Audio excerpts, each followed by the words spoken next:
What's going on, everyone? Welcome back to another episode of Around the NBA podcast, where I give my thoughts on the latest news, transactions, teams, and players across the league. And joining me for this episode once again is the one and only Mr. Cap'n Crunch. So thank you for stopping by again and enlightening us with your piping hot takes. I'm happy to be back on again. I remember it's been a year since the first one we did together, almost. Yeah. It's been some time, so I'm happy to be on again on this awesome podcast. Yeah, I definitely have to get you on more often, but because we've had conversation about this, I've told you the episodes I've had you on are my most listened to episodes. So I don't know what it is. People want to listen to our crazy takes. Whether I don't know if it's a good thing or a bad thing, but people seem interested in our interaction and care for what you have to say. So. Yeah, well, you know what? It's the piping hot takes, and I don't know what the feedback is, but like we got to listen to this crazy mofo whose takes are way too hot. And now I got a better setup, so I hope the sound comes out better. So these piping hot takes will be even more clear. I mean, no interruptions. There will be no interruptions. People are gonna high quality HD hot takes. HD 4K caught. Yeah, he's actually starting his own podcast soon. So once that's up and running, I'll make sure to plug it into my show. Sure. So for sure. But yeah, so we have a lot to discuss on this episode. Crazy NBA season, man. I'm telling you, it's got more drama than like your Mexican soap opera.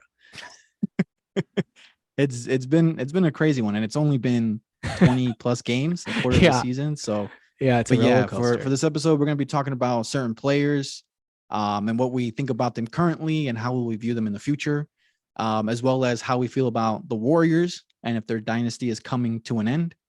And I also have a couple questions for you personally that I wanted to hear your thoughts on. So every once in a while, I come up with like topics and questions that I want to discuss. And then there's certain ones that like just pop out. I'm like, this would be a good question to ask my brother. I ask Caesar, because these are some of the conversations that we don't always have, or we haven't had. And I'm like, this would be a good conversation to have on the podcast. So there's a couple of them that I pulled for this episode that I wanted to ask you. But I wanted to start the discussion with the current NBA season. We're about a quarter into the season, and we're starting to see which teams look like legit contenders, which players are looking to have great seasons. And it is still very early. So a lot of this can change. But I know you want to discuss the MVP conversation. I wanted to know who your title favorites were going into the season, or if they've changed, and why if they've changed. But I wanted to start with the MVP race. Again, I know this is really early and a lot of this can change, but we are a quarter into the season. So people are already having this conversation. So who are your top candidates for your MVP? I don't know if it's 3, 5, whatever it is. Who are your MVP candidates through the first quarter, 20 plus games of this NBA season? Yeah, great question. You know me, and I'd like to base my data or my picks on what I see with the data. But this year, it's sort of, there's a little bit more disconnect. I'm looking at there's a little bit more disconnect on what the data says and what people are considering as your top end. You know, your top. The folks who are being considered for the MVP race, in that the ones that I typically look at in the top in terms of like their advanced metrics are not the ones right now that are on these top lists. For example, okay, that's what I wanted to know, because I had a feeling this is where it was going to get to. Because I'm like, this is going to get. I really wanted to hear this conversation because it was going to get interesting. So it is very interesting. So I think the one player that is both killing it on the metrics, and that people look at as maybe a top contender is Luka. Luka is definitely he's having a hell of a season, and he's cemented himself at this point. He was. Well, I don't know. Let me ask you: was he top 5 last year? I would say no. He was borderline though. Borderline. If someone said he was top 5, I wouldn't have been mad about it. But I would say he was probably 6 or 7. 6 or 7. He's definitely top 5 now. Right now, yes, I would say he is. He's definitely top 5. Maybe top 3. I mean, in terms of overall the best players in the league, you got Giannis, Okay. and you got probably Nikola, and then Luca. Okay. And then Luca. It's not a terrible list. It's not a terrible list. But our boy from Boston, and I don't know why I say he's our boy, because he's neither of our boy. But Jason Tatum is also having a hell of a season. Probably in the top 5 now, maybe the 5th one. In terms of the best player in the league. But you asked about the MVP. So right now I would have Luca as the MVP, just based on how the Mavs have been hanging in there, and Luca, how he's just tearing it up. Yeah, his stats are just he's the team. I mean, he really is. Yes. I if you're measuring by who's the player who's most important to their team, I think it should go to Luca. Yeah, it is. 100%, you take him out. You take and Dallas is a lottery team. But I got Luca at number 1. And our boy Joker is delivering the goods. Another straight season. I mean, Jokic is this is the 3rd straight season when his PER is like almost it's almost 31. Yeah, and right it's just it's just unheard of. So Luca, Nikola, but then you got Jason Tatum, who is Boston got the best record in the league right now? They do. Yeah. Okay. He's the best player, I think, unquestionably on the best team. Yeah. So do you give it's that classic conversation, a classic debate. Do you give it to the best player on the best team, or the most valuable, the best player in the league, right? The most valuable person where you take them out. And if you give it to the best player on the best team, then you got to give it right now. It's got to be Jason Tatum. Yep. What do you think? Okay. It's not a terrible list, but I am surprised that you left off one person. Our boy Giannis? Yes. That's who I'm very shocked at who you left off, because here are my top 3 candidates. And number 1, it's our boy Giannis. And number 2, so based off your list, number 2 might not be crazy. Number 3, you're going to be like, what? Maybe. Number 2, it's Jason Tatum. Number 2, okay. And number 3 is Donovan Mitchell. Donovan Mitchell? I knew it. What? Perfect. Okay. So first of all, I'm going to start off with Giannis. Dude, come on. You're stretching. No. Okay. All right. Let me hear you. So Giannis, the reason why Giannis, I think, is leading the pack is because he is the best player in the league, in my opinion. He's having a career high in points. He's averaging 32 points a game, which is a career high for him. It is a career high. Wow. With 11 boards. And he's anchoring the 2nd best defense in the league. And the Bucks are the 2nd best team in the league. So he has the stats. He's having a great season. Like his PER is pretty high. He is. He's top 4 in PER. Okay. So he has the PER and the stats, the advanced metrics, his running stats, his team's performance. He has it all, behind him. And he's the best player in the league. So I think he has, in my opinion, has the strongest case through the first 20 games of the season. Okay. Jason Tatum, as we just discussed, he is part of the best team in the league. Not just the best team in the East, the best team in the league. And he is the best player. Best player, yes. And his stats also are kind of, maybe not his PER, because it's only like at 26. 26. He's like the 11th best in the league in that. But his stats are still great. He's having career high in stats. He's his most efficient he's ever been. I think he's averaging 30, which is a career high for him in points. The Boston Celtics are the number 1 team in the league. They're the best offense in the league. They're the best scoring team in the league. Like, they're putting up historical stats on offense, and he's the best player on their team. And he has really improved defensively. I think he has top 10 wing defender in the league. He's going to be all defensive, right? Or second team at least. He should. Yeah. Yes. He's the best shooting guard in the league. I would consider him a small forward, but if you consider him a shooting guard, yeah. I think and to me, he's the 4th best player in the league right now. 4th. Who's your top 3? Top Giannis. 3 is, as of right now, is Giannis, Jokic, Steph, Tatum, and Luca. Ooh, hot take. We got the first one. Hold on. You got Luca behind Tatum? Yes. Even though Luca has better numbers both advanced Slightly, metrics slightly, and like your regular slightly, numbers. because Why? I think Because Tatum, why? because Tatum also can deliver on the defensive side of the ball. Like he plays both ends, and his scoring, like Luka's Ah, averaging 33 a game right now, something like that. 32 a game. Luka and Tatum is at 30, so 2 points difference. Like you're gonna Yeah. tell me, like, yeah, Luka's averaging, he's leading the team in assists and rebounds. Yes. So, and he's a solid playmaker. He's a very good playmaker, but so is Tatum. I think Tatum is a very underrated playmaker. I've seen, I'm not gonna say a lot of Boston games this year, but I've seen several. And every time I watch him play, it's like this dude is amazing since the start, or since like the middle of the year last year, since like January of last year. So he's had like a whole year, calendar year, and about 60 to 70 games, almost a whole season of him playing at this high caliber. Like he's not just scoring, he's extremely efficient at it too. Like his true shooting percentage is like at 60%. His 3-point percentage is I think close to 40%. His effective field goal percentage is up there. Like he's doing it at an efficient rate too. And he's delivering on the defensive side of the ball.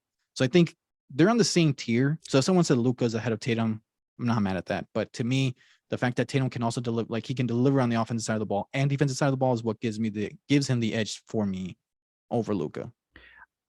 You know what? Here's a moment where I based on the evidence presented to me, I am changing my mind a little bit. I think you're right. Uh, I keep forgetting that Luka is not a defensive liability by any means, No, but it's just not. It's not his. he's It's not. not No, I mean the skill Mavericks. set. I don't know where they're at right now defensively. Last year they had a pretty solid defense. I didn't really look at their stats this year.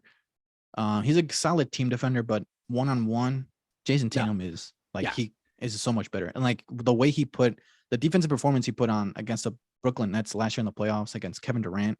I mean, it was a collective effort, it was a team effort, but he held his own and he did his thing. And I just seen that improvement defensively to the point where it's hard to deny the fact that he is a top 10 wing defender in this league. yeah, So he's a top 10 wing defender in this league, and a top top 10 10. scoring option in this league. Yeah, It's just combination of everything.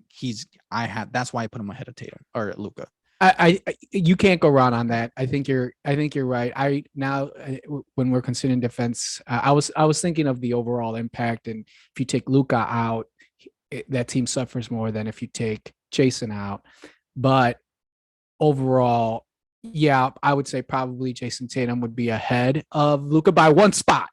By Yeah, one it's not spot. much. It's not much. But I Yeah, it's think not Tatum is much. slightly more complete. Now, Luka might be a little bit more impactful, but I mean, who was more of a complete player? I would say Jason Tatum. Now, Donovan Mitchell.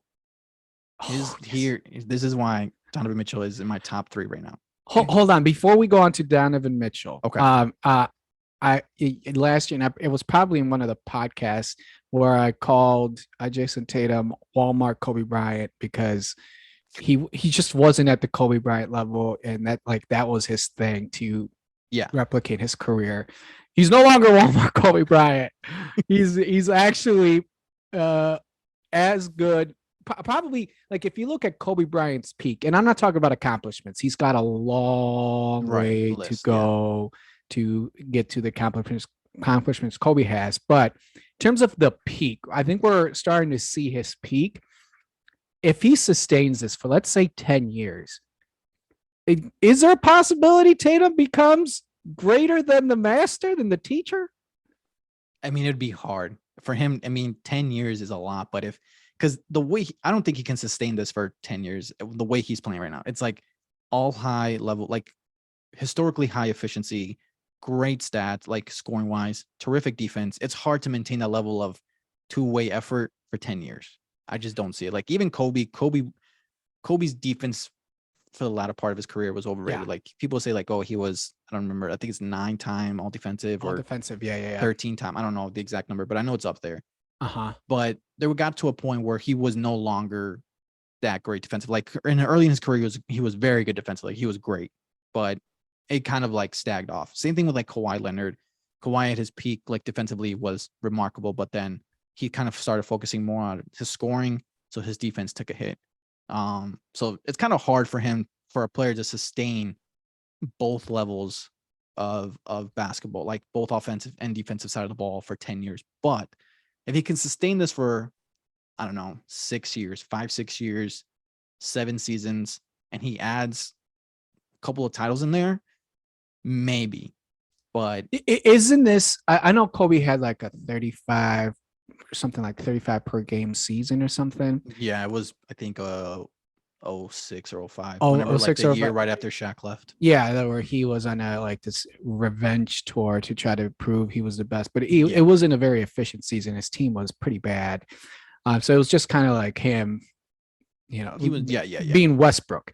Right. But like I would say this Jason Tatum season, if he keeps it up this season, is probably up there. And I'm only talking about strictly on seasons.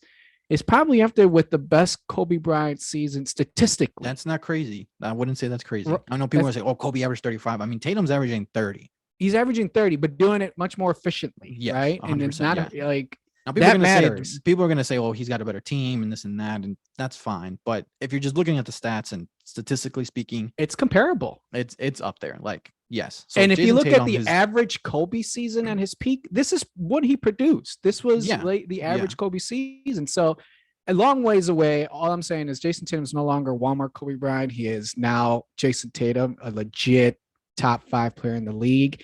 And I don't know, he's got a lot of championships to win, a lot of MVP awards, a long way to go. But if he keeps it up this way, now you're talking about Jason Tatum being on sort of at the same level as Kobe. Long ways long away, way. though. But I mean, People if don't. like if you how you put it, 10 years, if he sustains this for 10 years, Yeah. and he wins, it'll be hard to win 3 or 4 championships in 10 years. But if he can do it somehow, Yeah. and he wins a couple MVPs, he'll be in He's that up there. conversation. He'll be in the discussion. conversation. But All right. Okay. so We were now talking moving about into- your hottest take. Donovan Mitchell. Okay, Oh my God. he's putting up great stats, He career is. high in stats. For okay? sure. He's putting up 30 points a game, or I think it's like 29 now. 29. Yeah. But he's career high in efficiency. He's like way up there in efficiency. He's putting up great stats. His team is a top 3 team in the East, and they're a top. I don't know if they're a top 3 team in the league, but I know they're a top 5 team in the league. I'm not gonna say he's anchoring. They are they're what is their defense? I think their defense is they're the second best defense in the league, right behind Milwaukee. But I'm not gonna say he's anchoring it, but he's playing a lot better defense than he was in Utah. So based on what we've seen, like him putting up historical great stats, his team is winning. They're a top 5 team in the league, top 3 team in this conference. He has to be up there. And the reason why I would put him ahead of players like Luka, Jokic, and even Anthony Davis, because I think those are the top 4 in PER is Jokic, Anthony Davis is 1, Jokic is 2, and Luka's 3. Luka and Anthony Davis, they're just not winning enough right now for them to be in the conversation. You said like, who Anthony Davis and who else? And Anthony Davis and Luka. And Luka. Okay. Like their team's just not winning. Okay. Like Luka's team, they're the 7th seed right now. Now there's a huge gap between the 7th seed and the 1 seed. I think it's only like 3 games or 4 games. But the only way you win MVP when your team isn't as high of a seed is if you're putting up historically great numbers, which he is. But there's other players like I said, Giannis, Tatum, who have, I think, stronger cases, even though their stats aren't as historically great as Luka's, but their teams are higher. Their teams are playing better. And again, but remember, you take Luka out, you got one of the worst teams in the league, I think. For sure, 100%. Yes. So, but we don't really see it that way. Like we haven't really viewed the MVP that way in I don't know how long. It's usually like it's usually the Jokic. The Jokic, he won MVP last year because of his stats, not because he was the most valuable player on the team. He won it because he's the most important player on any team. It was because of his historical stats. Yeah. And Jokic doesn't really have a case because I don't really want to bring up the voter exhaustion, but I think it's gonna play a role. It shouldn't, but you're right. It plays a role. It's gonna play a role. It hurt LeBron. His player efficiency rating isn't as high as it's been his first 2 MVPs. Yeah. His stats, they're pretty good. Like his player efficiency rating is at 30. He's averaging less boards than he was in his first MVP, but he's averaging more assists and he's averaging less points. So the way he's averaging similar numbers to his first MVP, but I don't think that's good enough to win a 3rd MVP. the third MVP. Yes, Okay. because the reason why he Yet. won the second one is because he played great in his first MVP, and the Nuggets were third seed, and then he came back and he put up even better numbers. Yeah. So it's like he surprised everybody. So it's like, what can you do to top that?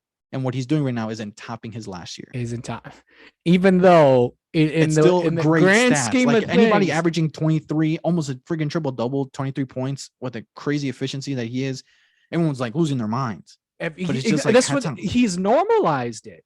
It's I insane. mean, all these players, like Giannis is the same way, Nikola is the same way. They've just normalized being so good at the game of basketball that we're like, well, you know, should he get it for the third time, even though he's not producing the same amount of world? I mean, there's still a lot of world numbers. They're just incredible numbers. Right, exactly. But so I hear what like, you're saying. Yeah. So it's like it's the way he topped his first MVP was putting up these historically great numbers. Yeah. Like numbers we've never seen before. And he just true. still had his team in contention as a 6 seed. Yeah. This year, it's still great numbers. It's just not as pretty. And like, you know what I mean? It's just kind of crazy because his first MVP, he was putting up similar numbers where he's averaging like 26, almost 27 points a game. Right now, he's only at 23. 26 looks nicer than 23. You know what I mean? It's like it does. 23 points and like 10 boards and 9 assists is what it is, or 8 assists, whatever he's averaging. It's still nice. Off incredible efficiency. His true shooting percentage is like at 70%. Like that is insane. That is ridiculous. But it's just there's this threshold at 25 points per game where you're like, you reached into the level and right. just shy. So exactly. So like 23 points a game, still good, but it's not as pretty as the 26 number that's on there. If he gets it up to 26, 27, putting up these historical efficiency numbers and the Nuggets start to get to like the third seed, then we can start to talk because it's like, all right, he's putting up similar numbers, he's more efficient, and his team is winning again. It's hard to argue against that, you know. Okay. But so you let me rephrase this. You got Giannis number 1, which is you know is not, it's not controversial. That makes sense. Yes. You got Tatum at 2. Yes. Again, not controversial. That makes sense. And then Donovan Mitchell. Yes. At because 3. How can you, Nikola, above Luka? Steph. Yes, because if he's putting up 29 points, almost 30 of crazy efficiency, like that's his role, is to score, and he's contributing to his team winning. He's like how can almost you 50%. Like, what is, and it's a career high in scoring, so he's having a career year. Like he's normally at 25, 26 points. He was just at 30. He just dropped to 29 recently, but his efficiency is career high in efficiency too. Numbers, So it's like, and he's solid defensively. Steals, he's like his numbers, they look great, and his team is winning. Like if he's, I don't think he's on the same tier as Luka or Jokic or Tatum, but based off what we've seen the years past, stats and team is winning. It's his best year, and I think you're overweighing that a bit because he's having his best year ever, which I agree. Not, but it's his best year, but it's also his numbers are comparable to these other guys in terms of his role. His role is to score. He's scoring at an efficient rate. Like the only difference between him and Tatum is that Tatum is probably playing better defensively. But if Donovan Mitchell was at Jason Tatum's level defensively, people would be talking about him even more. It's not he's just playing better defensively. He's averaging more rebounds, like for sure, like and more assists. Yes, but the fact that his numbers are actually helping, the Cavs are better this year than they were last year. Yes, undoubtedly. And he has proven that he can be a playoff. He's a playoff riser. When he gets into the playoffs, Donovan Mitchell is insane. And he's putting up great numbers right now. And his team is a third. Like his team is third. That's crazy. They're the third seed in the East, and I think it's probably the third seed in the league. It might be compared. Like I don't know if I know the Suns and the Pelicans are up there, so I don't know if his their record is better than those. But I know he's a top 5 team in the league. He's the best player on a top 5 team in the league, putting up great stats. It's not just like basic stats. Like his role is to score, and he's playing and he's scoring at an efficient rate. Yeah. So I don't think you can say Luka's ahead of him because Luka's more valuable to the Mavs, sure, and he's putting up and also has better numbers. Yes, but better numbers and more valuable to his team. Yes, but Mitchell's team is playing way better. And I don't know. I should have checked the record without Donovan Mitchell. I don't know how many games he hasn't played this year. So I mean, Has it's he fair been to, out for injuries? I don't. He's probably missed a couple games here or there. I think he has. Okay. So But I mean, overall, it's not like, yeah, to me, it's not. You know, I get it's. I would say that's borderline hot take. Donovan Mitchell is top 3 in the that's MVP fine. voting. I think he's top. He should be top 5. I mean, he from what we've seen in the polls, it's or from like he's been in the top 5 already. I think he was He's four. I has think he's he been top 5. I think he's been in the MVP ladder. He's been top 5 already. I'm looking at the MVP ladder right now. When was it last published? Updated on December 9, 2020. What's the date today? December 10th. Okay, so yesterday. They got Tatum at 1, Giannis at 2, Luka at 3, Jokic at 4. Wow, none of us brought him up. Morant at 5. I mean, his team is playing good. Number 2 in the West. They're ranked. Dang, I haven't even checked. I didn't even see that. Yeah, the Grizzlies are number 2. They're on a 5-game winning streak, dude. I haven't seen too much of the Grizzlies this year, so that could be it. Why? I think we're missing a player here where no one else was talking. We can talk about Ja at the next episode, but he's got 5, and then 6, Devin Booker. No. Donovan Mitchell is 7. Donovan Mitchell's not even. He's 7th right now. Yeah. He I jumped guess 2 spots. I guess 3 was a stretch, but to me, it's just I would say it's a stretch. I mean, I know he was top 5 maybe a couple weeks ago. Right now, I guess if the Grizzlies are a second seed in the West, makes sense. And I'm sure John Moran's putting up great numbers. It makes sense why he's ahead of him. Yeah. Devin Booker, I know the Suns were top seed in the league in the West. They're still they're number 2. No, actually they're number 3 now behind the Grizzlies. Yeah, I think it's more about what other players have done or what other teams have done than what Donovan has done. That's why he's like at 7. I mean, I know Devin Booker's putting up great stats too. I haven't is. fully looked at him, and the Suns are winning as well. So I mean, you can make the argument for Devin Booker. That's fine. And John Moran, I just haven't seen too much of the Grizzlies this year, so that's why I didn't really consider him. I didn't even think about him. But considering they're coming up the rear. They didn't start this way, and now they're up there. Same thing with the Nets. The Nets are surprisingly at the 4th spot, and they were like with the Lakers, one of the worst teams in first 5-10 games. It's crazy. But I think right now, who I would have winning the MVP is Giannis. So I don't know who would you say it's Luka for you right now? I would say probably.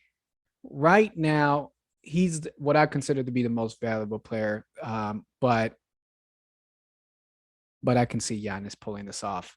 But also Tatum. I mean, if they keep playing this way, Tatum might get it just because it's Tatum's year. He's finally sort of broken out into that top 5, and maybe the MVP voters will award him, even though his advanced metrics, he's number 11th on PER. So yeah, I wonder why. I have to dive into his data as to why he's so far down. That would probably be if this continues and he gets the MVP, he'd be the lowest rated MVP player to get that award if this continues, which would be, I don't know ever, but in the last I know last 15, 20 years. Yeah. Yes, I know they've been number 1, number 2 at least, or top 5. Number 1. Yeah, in the last 10 years, it's been like number 1, number 2 at PER, and Jason Tatum's at 11 right now. I'm trying to figure out because he's being very efficient and he's playing good defense. I mean, it could be that everyone else is also super awesome. Like now, Anthony Davis, we didn't bring him up. We didn't talk about him because his team sucks right now. But he is putting up historically this is his best season probably ever statistically. Probably, yes. So I was gonna dive into him a little bit when I was looking into this, which I did, but I meant like I was gonna record this on my own. But yeah, his stats I know like he played against Philly last night, and then the other night he played like 8 minutes against Cleveland. But there was a 10-game stretch. It was like a month. The dude was unbelievable. Like in that stretch, he had a 55-point game with 17 boards. It was crazy stretch. In that 10-game stretch I have right here, he was averaging 34 points, 15 boards, and 3 blocks. I mean, come on. That is ridiculous. That is 4 points, 15 historic. and 3. Like, That's Gosh, historic. Yeah. that was insane. That was an Did you insane see that stretch. coming? Did you? I mean, I thought he was I washed, didn't see dude. that coming. I didn't think he was. I wouldn't say he was washed, but I didn't think he was gonna look like. And I mean, their championship Anthony year in Davis LA, old. he looked really good. I just didn't think we were gonna see the Pelicans version of Anthony Davis again. And I don't think. Yeah, I thought that was done. I didn't think that was gonna happen. Based off last year, he wasn't playing very great coming up. He was playing okay, but his shooting was terrible. His impact wasn't really there. And to me, I think his injuries, which continue to be an issue, because he was sick against Cleveland. Yeah. But then he got hurt last night against Philly. He stayed in the game, but no, he's very fragile. street clothes is coming back. I don't understand. I don't understand what the problem is with him. Like he was going up for a block, and Joel Embiid, he came down a little awkward on his hand, and he kind of like bent it a little bit, and he was holding his wrist for around. It was like in the third quarter, I think, for the rest of the game. But he stayed in the game, but I'm just like, what is it with this guy? Like he just can't shake this injury bug. But to his credit, I mean, even though he's dealing with all these injuries, he still comes back. I mean, look what he just did in this last 10 games. Like he still has the capabilities to do that. He's still a monster. So, we're going to talk about where LeBron stands. I think let's just go over to that because I think it's a good segue. Okay. I think when I was texting you, I'm like, I want to know what your take is on Steph versus LeBron now, who's the better player. But like now that I'm looking at it at AD's stats right now, which are just out of this world. He's got the highest PER, and he's got like his best seat. He's averaging almost 28 a game, that's like Pelicans Davis, right? Yeah. Prime Davis. And they are still a terrible team. Like, can you imagine saying you're going to have Prime Davis and LeBron James, who's LeBron, in the same team, and they are like 10 and 15 or something? What does that tell you about LeBron? What's going on there? Is LeBron done? How can he not have a winning team right now when you got a mega star playing the best basketball I think he's ever played? I mean, doesn't that answer the question of Steph versus LeBron? Yeah, I mean, we could get it. So for me, I don't think it's been that controversial because I think Steph has been better than LeBron for a latter part for at least a good 2 seasons now. Seriously? Yes. Even since after the championship year. Like after they won their championship in 2020, coming into that season, I would say LeBron was still a top 5 player, but in that season, I think you kind of saw, I thought Steph kind of overtook him, and then they got eliminated in the first round. And I think after that, it was fair to say that LeBron was no longer a top 5 player. Some people still have him up there, which is fine because it's kind of like how we were talking about Jokic. He's still putting up good stats, like very good stats for LeBron. Like not in terms for LeBron, they're not great, but overall they're very good. They're still all-star for sure. Yes. So I can understand why people are saying, they're going to say, they're not like LeBron greatness anymore, but they're still better than 99% of the league, which is fair. Correct. But I think these other guys they have surpassed him because they're putting up better numbers than him. So it's not that he's not even looking like LeBron anymore, but there's still that 1% is pushing him outside of that top 5 for me now. So I think Steph has been better than him for the last, I would say, season and a half, 2 years. I think Steph has been a top 5 player for the last 2 seasons. I would say Kevin Durant was better than LeBron James for at least the last season as well. I have LeBron. Do you think Steph was better than LeBron last year? Yes. Oh, wow. Yes, I did. I mean, maybe because he was injured a lot of the year? Is that why? LeBron? Yeah. Yeah, I mean, that had to do a lot of it with it. But, I mean, the Lakers weren't very good last year either. I know. So it's like Anthony Davis was hurt, yes. And it wasn't looking like this Anthony Davis. And he had Russell Westbrook. But LeBron, LeBron carried Mo Williams and Zydrunas Ilgauskas and Drew Good into the finals. Eric You know, Snow. I think was Eric Snow on that team. Eric Snow. I think Eric Snow was on the team. Like that shows you how great LeBron was. He You was know, incredible. so Yeah. clearly there's something that he's still putting up the stats, but there's something there where he can't carry a team anymore. He can't. Not like No, he used he's to. done. I mean, he's done in that aspect where Yes. I think he's now he has to be a Robin. Yes. He can't be a Batman anymore. And I think we saw that with in 2020. I think LeBron was probably their best player with Anthony Davis, but I think Anthony Davis was their more important player in order for them to win that championship. What? Oh, so explain that because that doesn't make sense. Yes, because you have to LeBron James, like overall, he was the better player because he has the experience, he has, you know, the resume and what have you. And he Okay. was the leader of the team and he's running the offense. But in order for them to win, Anthony Davis had to be Anthony Davis. LeBron James didn't have to be necessarily LeBron James. Like if LeBron can be LeBron, but they weren't going to win if Anthony Davis wasn't Anthony Davis. So Anthony Davis was their most important player. So like Got it. when Anthony Davis, he had a case. People have told me like he didn't, but he did. He had a case for Finals MVP in that championship. He did. There was one game where he was kind of lackluster. But if Anthony Davis doesn't play like Anthony Davis, they don't win that championship. Even if LeBron's playing at LeBron's level, if Anthony Davis isn't playing at Anthony Davis' level the way he was playing, they're not winning that championship. So you're saying what you're basically saying is LeBron could have, played worse off, and they still could have won the championship just because of Anthony Davis. Yes. Whereas not the other way around. If LeBron James had a bad night, night for LeBron James isn't a bad, you know what I mean? It's like it's still like a very it's still like night. 22 points and 7 rebounds, exactly, or something like that. And Anthony Davis' bad night is a bad night. So the Lakers could afford LeBron James to have a bad night more so than Anthony Davis. Because LeBron James, a bad night for LeBron James is still 23, 24 points, 7, 8 assists, maybe not the greatest shooting night. Anthony Davis' bad night is 16, 17 points a game, that game, maybe even less. Terrible efficiency, not very impactful on defense, which is another thing. His defense impact was a little bit greater than LeBron's defensive impact because he's the rim protector. So if Anthony Davis, that's why I think Anthony Davis was a more important player in order for them to win the championship because of his defensive presence. And in order for the Lakers to succeed, he had to be Anthony Davis. LeBron James is going to be LeBron. You know where you're going to get from LeBron. That makes sense. I see what you're saying. So then, I would agree with you right now. Definitely Steph Curry is now better than LeBron. I mean, last year he was averaging 30 points a game on 52% shooting. Yeah. I mean, that was hard to beat.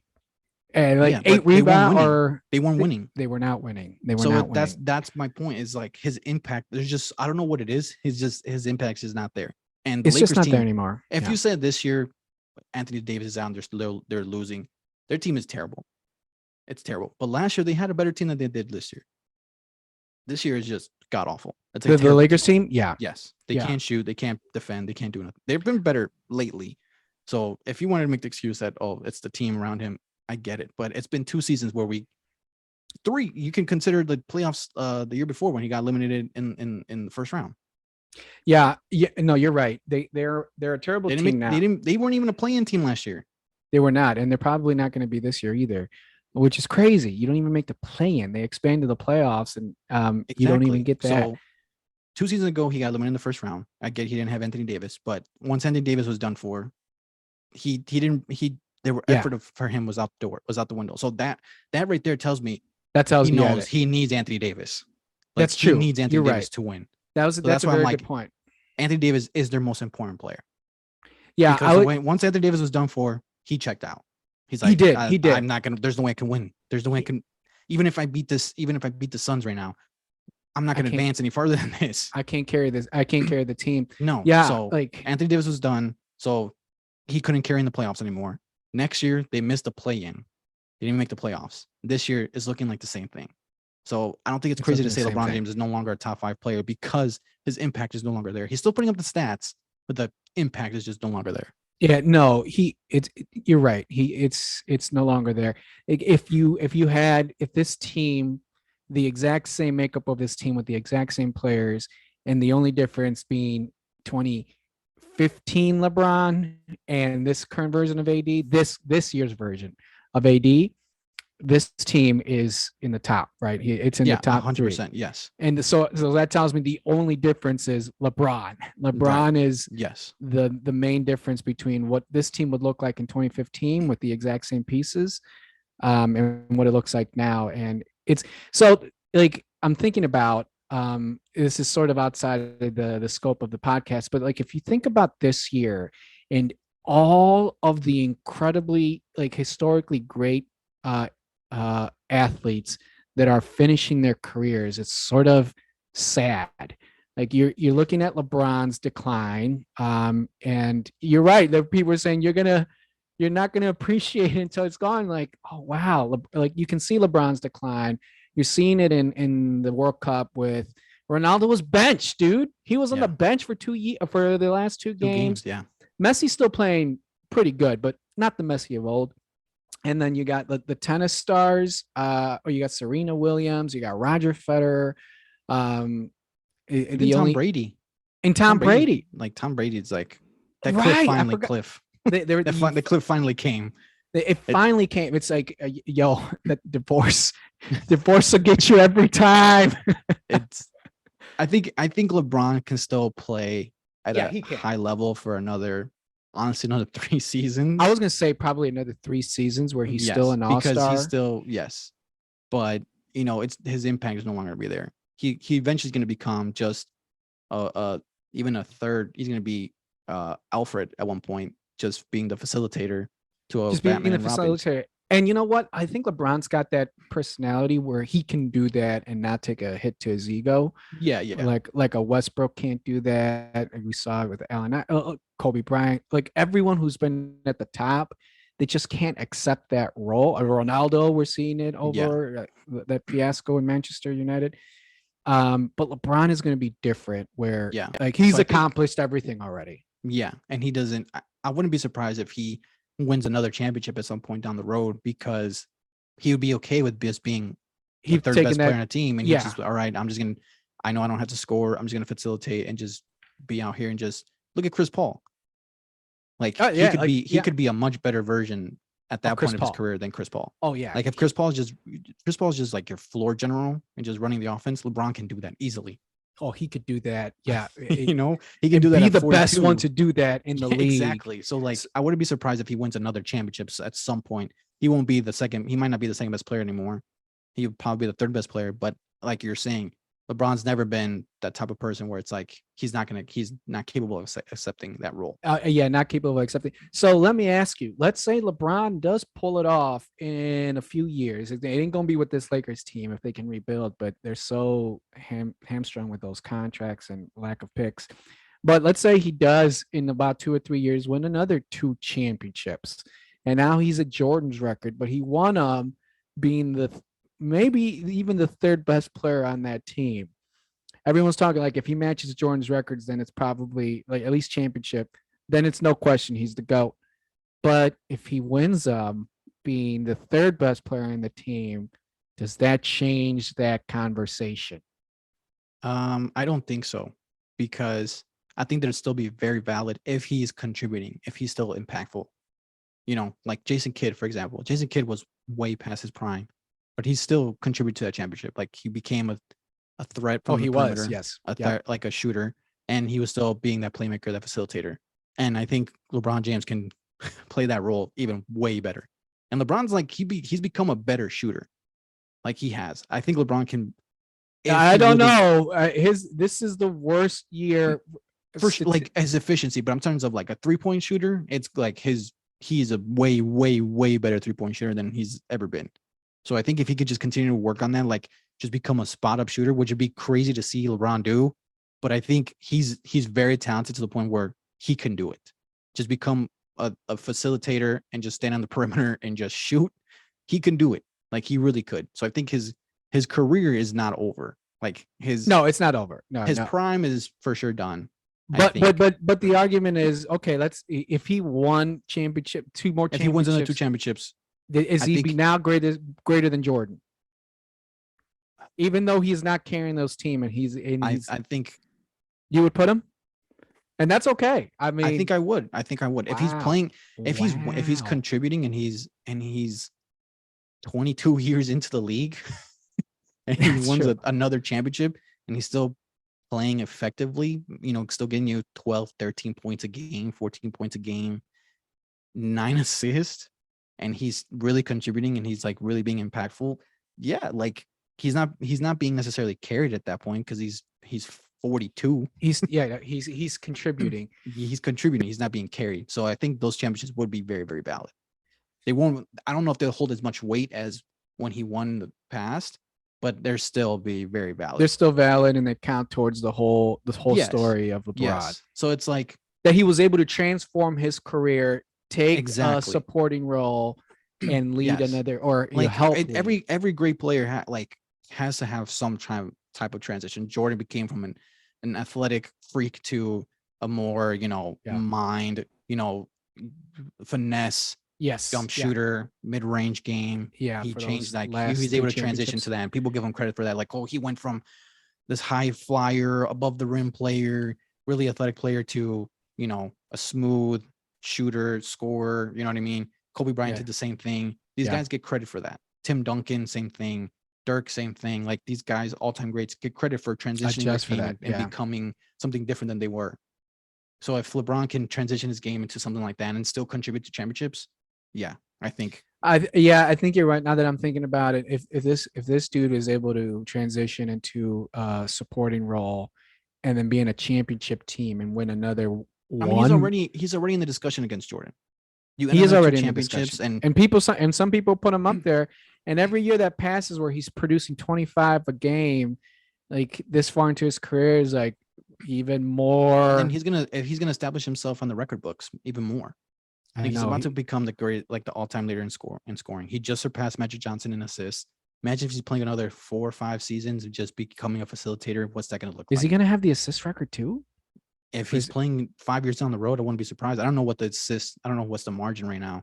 But if he's if he's the all-time leader in score, all-time leader in assists, he adds another 2 or 3 chips. How is he not going to be the greatest of all time? Yeah, and played for hard to 20 something years.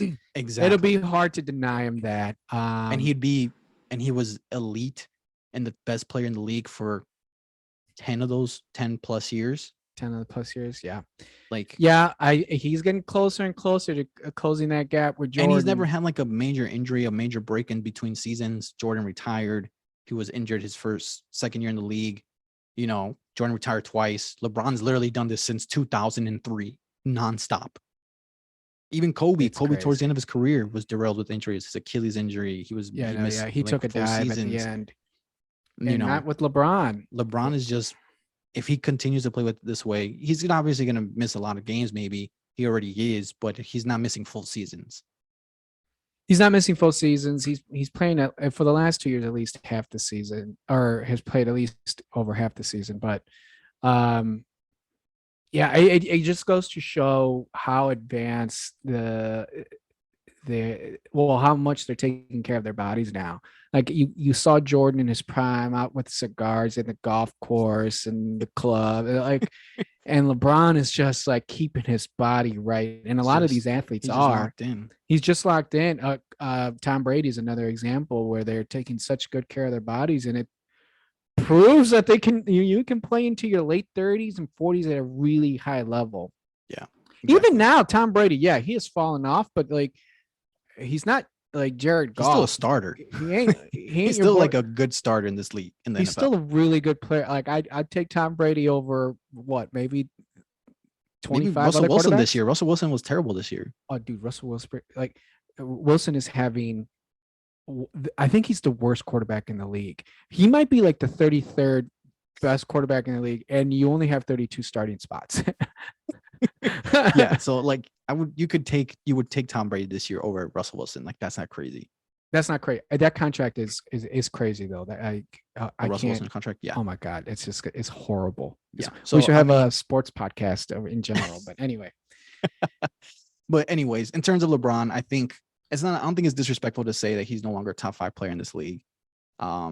It's not disrespectful because it's the truth. Yeah. And I mean, to say he's still a top 10 player at this point of his career is remarkable all on its own. You know what I mean? And I just think I don't have him top 5 just because there are other players that have begun to surpass him. Yeah, you're right. I agree with you. He's also at like the bottom half of that 10. I think He's I would say like about he's to like 8. exit the top 10. I think he was like at 8. I would put him Yeah, like around 8. I would say so too. Yeah. So now moving on to, I mean, I think this would be a good transition into Kawhi, considering we're talking about legacies. Legacies, yes. Kawhi Leonard. So we can hold off on the Warriors. But as far as legacies, we're talking Man. about Anthony Davis, street clothes, talking about LeBron James, and where's he going to look like all time.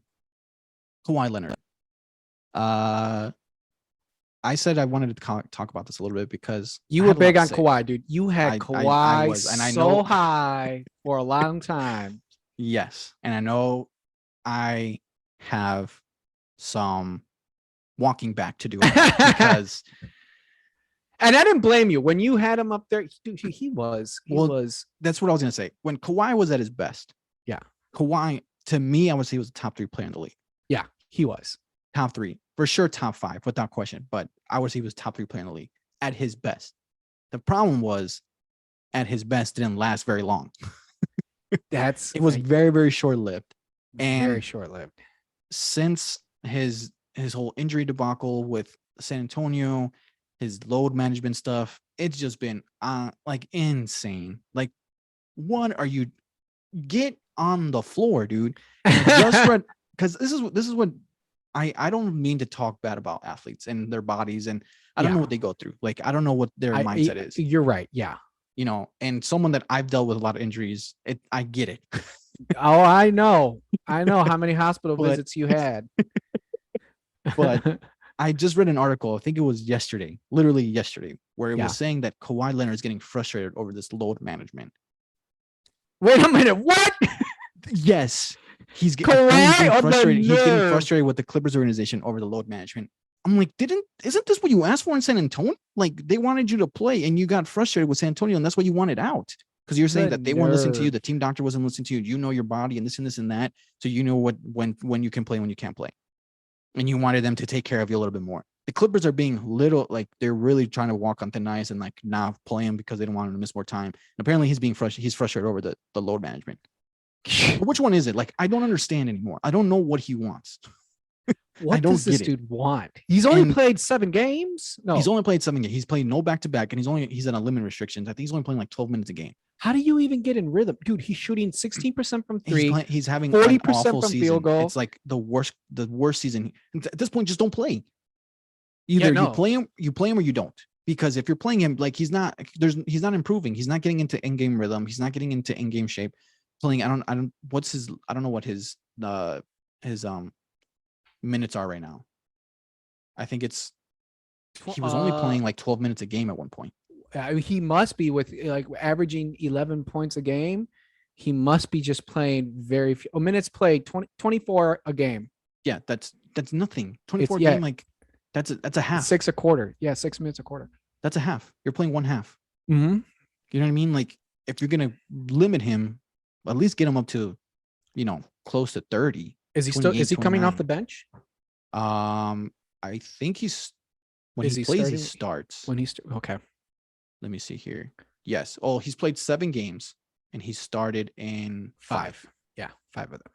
So he's starting, but he's obviously not going to get an in-game shape and in-game rhythm this way. Like, I get it's still early in the season, so you want to work him up, and add to his minutes. But at this point, it's like either just you play him or you don't, because what he's doing right now is he's not even helping your team. He's not even helping your team, and like fact that he's only played, they played, I don't know how many games the Clippers have played, but he's only played in 7 in them. 7.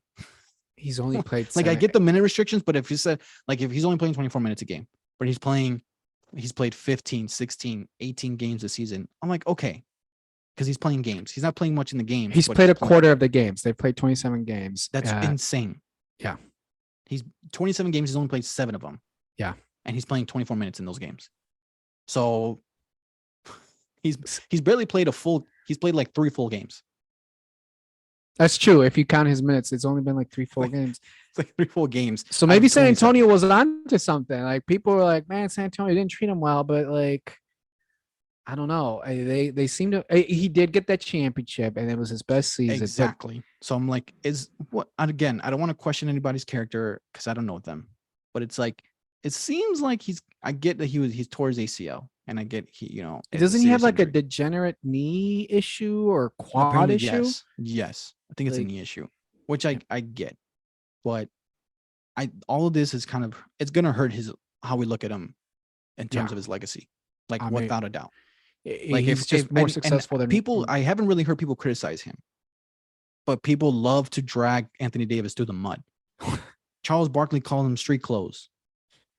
Is that Street Clothes is Davis. I'm Charles like, Barkley came up with that nickname? yes, Charles Barkley was like Anthony Street Clothes Davis. Charles does it again. I'm like, I call Kawhi Leonard too. Kawhi Clothes, the Claw. His nickname is the Claw. His nickname now is Clothes. Clothes Leonard.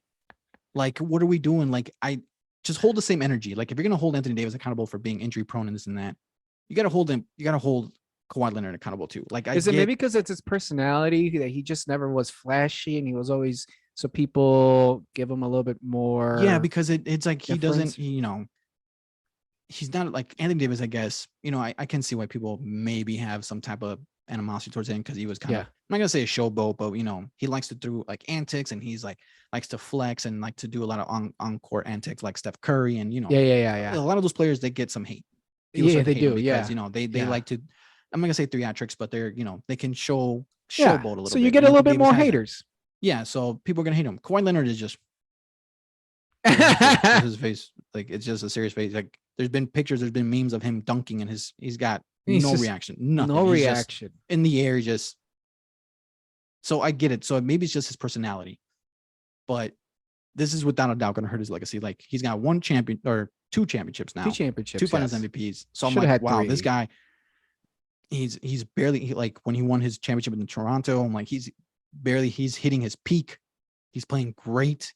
He can win another 2 championships at this point. Man, this guy's going to go down as one of the best to ever do it. That's where my mindset. And like, you were right. He had an amazing playoff run. He had that clutch shot against Philly in the Game 7. Like everything was like, it was looking great for him. Like a path to greatness was there. And then he lost a 3-1 lead in the bubble. They blew a 3-1 lead, and then they blamed Paul George. They blamed Doc Rivers. Doc Rivers lost his job in LA because of it. No one tends to blame Kawhi. No one blames Kawhi at all whatsoever. And what it's interesting really like ticks me off is people still have him ranked top 5. Well, Kawhi Leonard when he's healthy is top 5. When was the last time we saw Kawhi Leonard healthy? No, they're wrong. They are so wrong. It's like I would say like. Who says that? Who's got him in the top 5 people still have Kawhi Leonard top 5, top 10. I'm like, I don't think Kawhi Leonard. People are crazy. I don't even rank Kawhi Leonard anymore. I don't. Yeah, he can't be ranked. How can you rank him? Yeah, he hasn't played. He hasn't played in 2 years. I'm like, the last time we saw him, it's fair to say at that point in time, he was a top 5 player in this league. You can't go. That was 2 seasons ago. Yeah. You can't say that for today. Like Kawhi Leonard right now is a top 5 player. 2 seasons ago. You're seeing him play right now. Does that look like a top 5 player? The dude's having career lows in every statistical category. Everything. But you're gonna give him the benefit of the doubt. Oh, he's not healthy yet. Once he gets healthy, look at Anthony Davis. People were ragging Anthony Davis until recently. I mean, yeah, people were rightfully so like, though. He was exactly, which is fair. But I'm like, if people are gonna rag people rag Russell Westbrook because he's doing like he's averaging Russell Westbrook numbers. Yeah, he is. Like, he's putting up Russell Westbrook, and Russell Westbrook's getting death threats. Seriously though, I mean, people last year, he was receiving death threats. People were calling like, terrible. Going after his family, his wife, and his kids. Like, what are you doing? I know. And Kawhi Leonard he's just chilling. Kawhi Leonard had his commercial, like, oh, he's the king of LA now, when he signed with the Clippers. It's just one big party, and no one talks about it. No one talks about it. No one talks about it. You're right. It's just swept under the rug while everybody else is getting trashed. I'm like, no, I'm going to keep the same energy towards Kawhi. As much as I loved him and respected him, I had to keep the same energy until I see something different. Like LeBron's tweet, keep the same narrative energy. Exactly. Keep that same energy once we win. I'm like, we're keeping the same energy, bro. Like, your team sucked. Your team still sucks. One of the worst tweets in Yes, hindsight. that aged like milk. That aged like milk. I mean, I don't understand why people thought that team was going to work, but that's neither here nor there. But yes, Yeah, Kawhi Leonard, exactly. he, to me, he's still at his peak, one of the best players to ever do it, for sure. Like, and when he was at his Did he best, get in this at 75? I think he did. He did make it. I Yeah, think he should be in the top yeah. 75 I mean, I based on think his prior talent wise and achievements. skill wise, like yes, he's a top 50 for sure, even maybe top 30, like just off talent and skill. Just of Like talent. Yeah. like he was remarkable. The dude was he was efficient, played defense, he was clutch, like he could do it all. His playmaking wasn't great, but I mean overall skill and talent, like he has to be up there. Yeah. Yeah. He was the best player on those championship teams. He should have had three. He should have had three. If it wasn't for that Ray Allen shot, he would have had three championships, Right. which And puts then I you at mean like a upper echelon, top and then 20. for some reason the Clippers are always they're gonna win the West. We got the Kawhi Leonard's coming back healthy, Paul George coming. They're going to the finals. It's gonna be Golden State and the Clippers. For some reason, people still have this illusion of the Clippers that they're still this top ranked team in the West. And it's like they're not going anywhere if Kawhi Leonard isn't Kawhi Leonard. Like it's just not gonna happen. And So that's why like yeah. I jumped off that bandwagon a long time ago. The moment they lost that 3-1 lead and they started blaming Paul George and Doc Rivers, I'm like, this team they're not going nowhere. Like I think their championship window is done. It's closed.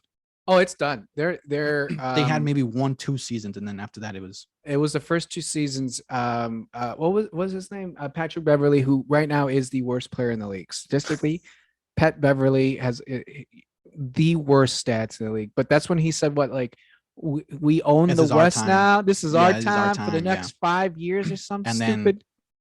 and then Steph Curry and the Warriors still just on the floor with them. Like here's your time. Here's your time. Take it and what leave a it. joke! What a joke! Yeah, Like, I mean that's why it's like people. I don't know why Kawhi Leonard still gets his benefit of the doubt, but his legacy as of right now, I don't even rank him current players all time. I don't know where to rank him as of right now. His legacy is tainted. Yes. I mean, it's hard to taint somebody because of injuries. You can't control if it's For sure. degenerative. Like but you're right. He doesn't get the same level of hate, and it's probably his personality. To be honest with you, he just like how can you? Like, dude's not going to give you the type of reaction you want. When you like talk trash about like Westbrook, he can't handle it. Right, exactly. And it just fuels his critics even more. And it's just not as fun to make fun of Kawhi. Yeah. So that's it. I don't know what happened. The moment he won his championship, it seemed like he really became Showtime in LA. He really became like It looked you know, good. It looked good. It looked promising. Yes. I mean, you got to say after that championship, Toronto, he had like an he should have stayed. He probably should have stayed in Toronto. He probably should have stayed.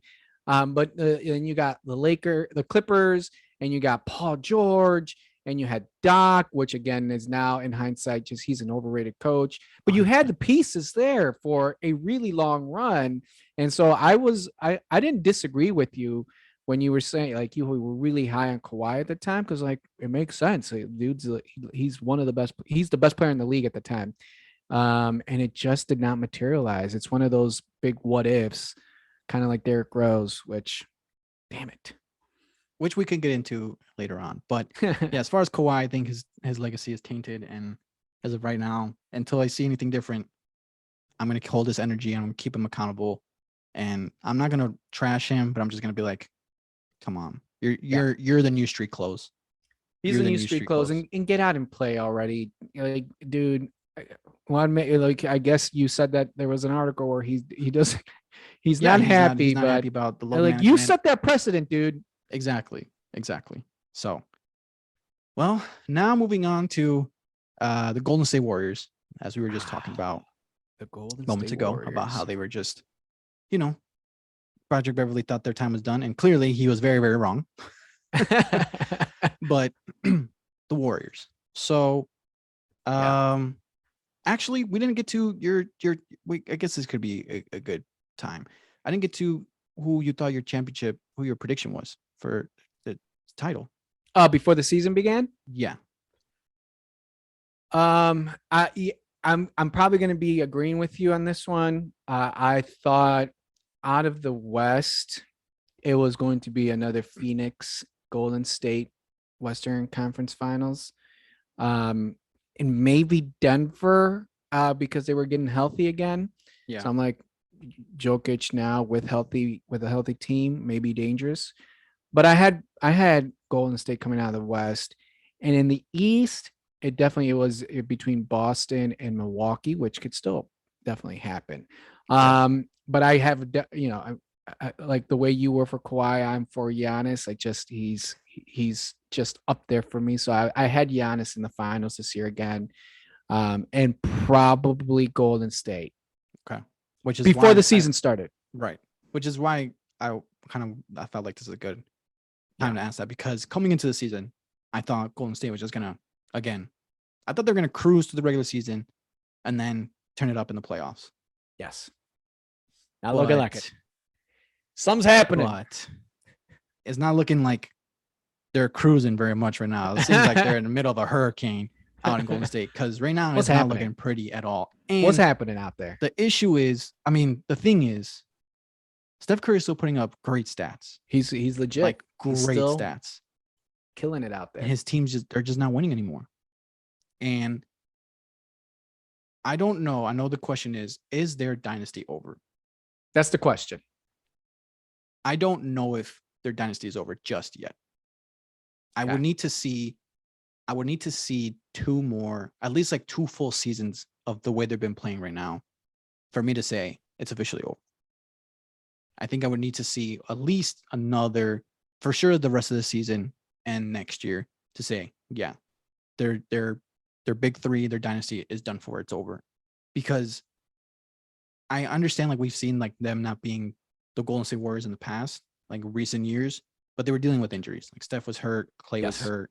Yes. So they weren't at full strength. They're at full strength right now. They're all healthy, and they're not winning. They are not winning. I looked into a little bit their team. What's going on? I think their biggest issue is, I think one, Klay I think Thompson. the whole Draymond Green and Jordan Poole thing really affected them more than people want to admit. That's a good point. I think that really, really affected them. And when the season started, I was like, I really want to see how that situation affects them going into the season, because they still have a great Draymond, Clay still there, Steph still there, Jordan Poole, like their young core and their old core is still intact. Like Kevon Looney, he's still a solid role player. They have some solid role players. They're not the same as last year. They lost Gary Payton, Gary Payton's son, Gary Payton Jr. or the third or whatever, and then the Mexican. I'm gonna say, didn't the Mexican leave too? And then Juan Toscano Anderson, yes. Yeah. But I'm like, okay, I looked at their stats. Last year they were the best defensive team in the league. This year they're like 15th. Wow. 16th. Okay. And I'm like, you're going to tell me Otto Porter Jr. and Gary Payton as the difference there? Like, I get like they lost, their team, they lost some core, like, valuable pieces off the bench, but their defensive core is still kind of there. So I don't know that's their biggest issue, is their defense, and their bench isn't as good as last year. But their defense, their offense is still pretty good, but their defense is terrible. Like, last year, their defense was top in the league. Their offense was like the middle of the pack. They're only like 14, 15.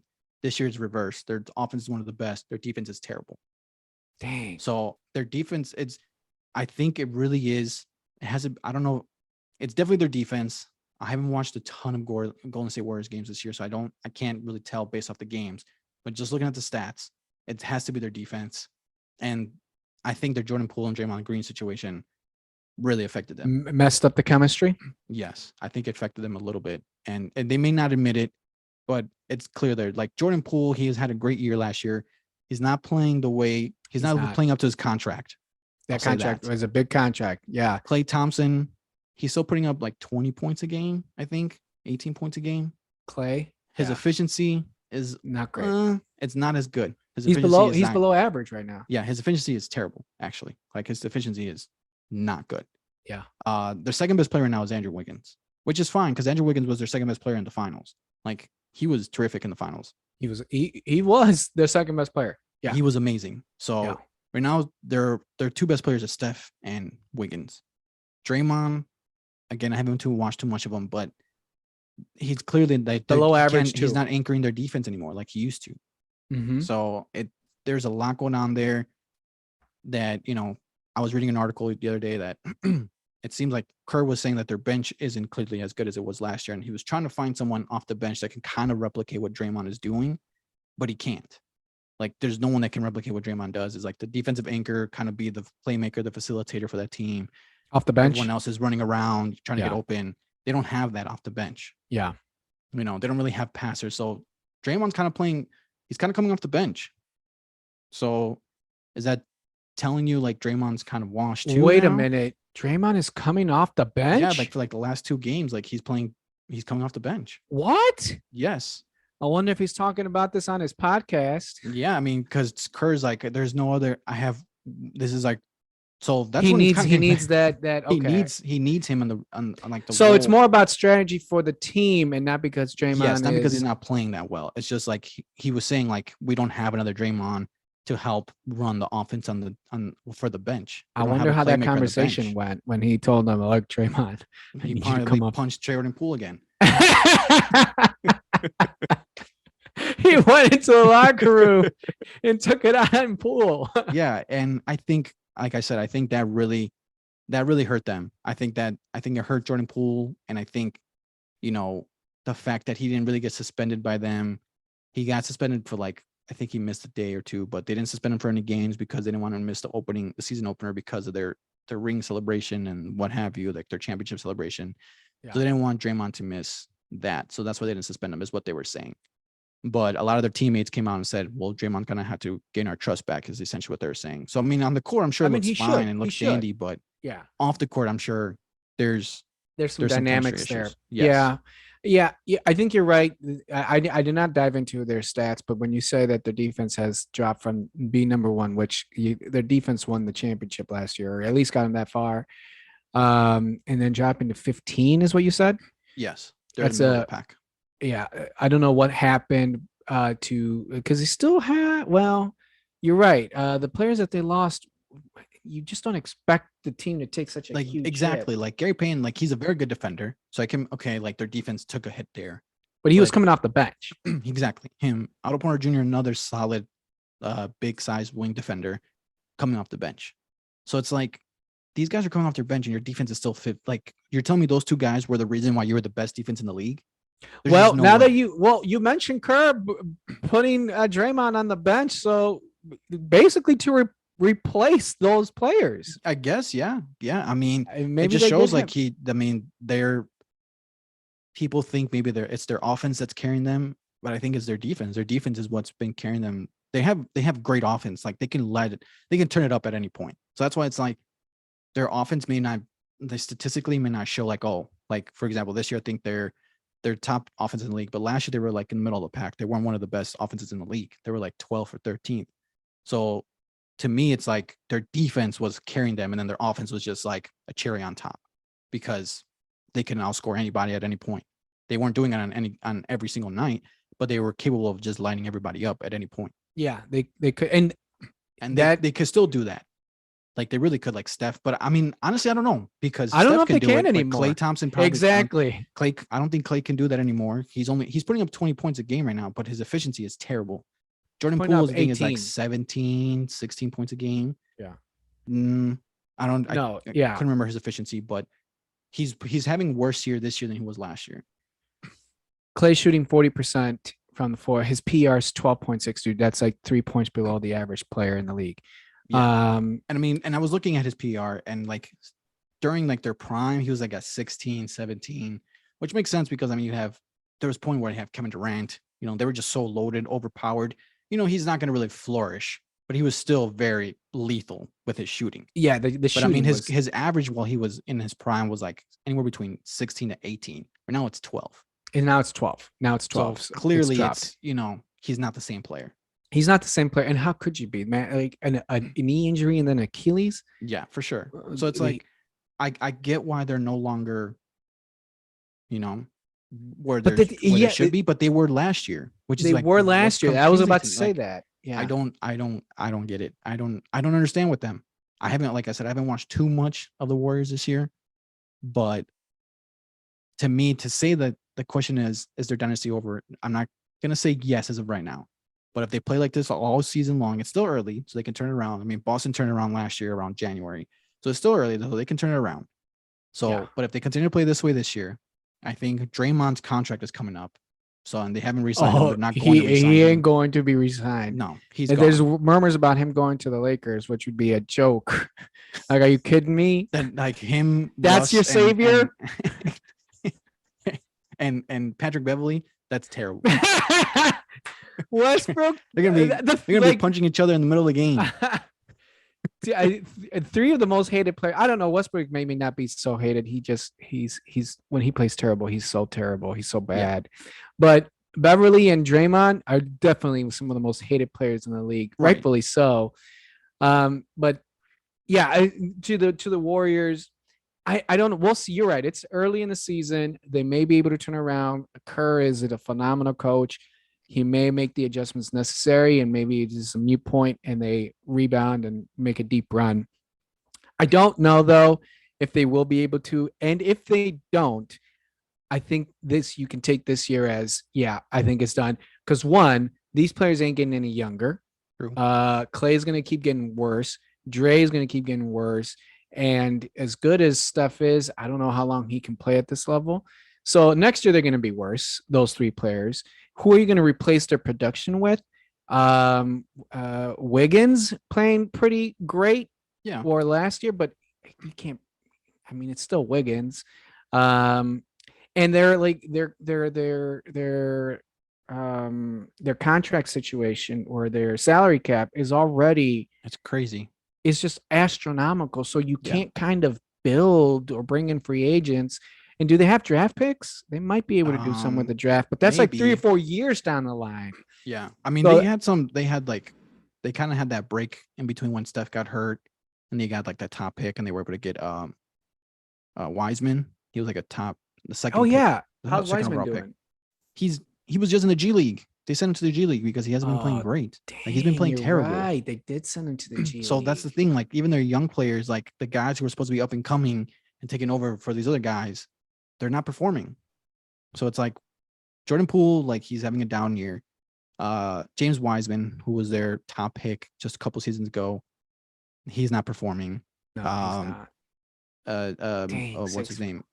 Jonathan Kuminga, he's very young. He's still solid, but he's very, very young. He's like, this is only his third season in the league.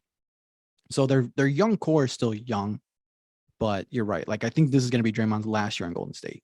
I think he might be gone after this year. I mean, he wants max, dude. Yeah, he's not getting he's not getting. I don't know if he might get it on a terrible team. No, I don't like I don't Houston. Even think it's, Houston might get. I mean, but Houston. I mean, they're not going to do that because Houston's rebuilding. They got a bunch of young players there. He's also not worth a max contract. No, absolutely not. No, I mean, someone might pay him just to get desperate, like Charlotte. But if there's anyone who'll do it, it's Michael Jordan, the art of the deal, the master of the deal. It's Michael Jordan. He might go there. I mean, I was gonna say Detroit, but Detroit's also young and they're up and coming, so I don't know if they want to do that. But I'm sure there might be 1 or 2 teams that are willing to pay that max contract. I doubt it. Draymond's worth what, 10 a year right now? I don't know. I mean, I don't know about that based off some of these crazy contracts, but max contracts right now are like paying 30-35 million. Okay, so like 15. I would say maybe like 18 to 20. Are you kidding me? That's just. I mean, it's inflation. It's inflation. You know, inflation. You got to pay Draymond 20 a year. That's. I mean, crazy. if this was 15 years ago, 10 years. Like yeah, you're right. Million, I'm still thinking like 2010. Yeah, you're exactly. You're thinking right. Like, I mean, Carlos Boozer was making a ridiculous amount of money at that time. I think freaking Carlos. But yes, like I think because of the way contracts are right now, I think he's probably still get somewhere between 17 and 20 million a year. What, a 3-year contract? That's probably as much as it. Yeah, like 3 years, 60 million. 3 years, 60. Wow, that's crazy. That's crazy. I can see that. He's not going to get his 4 or 5 year 200 million. Like that's not going to happen. No. I mean, it would be ludicrous for any organization to give triple single 200 million. To be fair, like he's always had impact, but they just don't show up on the stat sheet. Like I've seen his stats, like his player efficiency rating has always been terrible. It hasn't been great, but you can't deny the fact that he's very impactful. He was very impactful to that team and very important to their championships. No, yeah, they don't. They don't win. Well, maybe on the Durant years they might have still won the championship without him. But I honestly don't know about that, to be honest. really, are you kidding me? Yes. You got Steph, Clay, and Durant. Yeah, but I mean, Prime. They don't yes, need but Clay, like dude. you need Draymond. You need Draymond more than Clay. I'm sorry, not Clay. I'm sorry, Draymond. They don't need Yeah. Draymond. I think they do. You're saying that Golden State can win did not win a championship without Draymond. I don't know if they win a championship without Draymond. No. During the Who's their Durant defensive years. anchor? Who's their defensive anchor?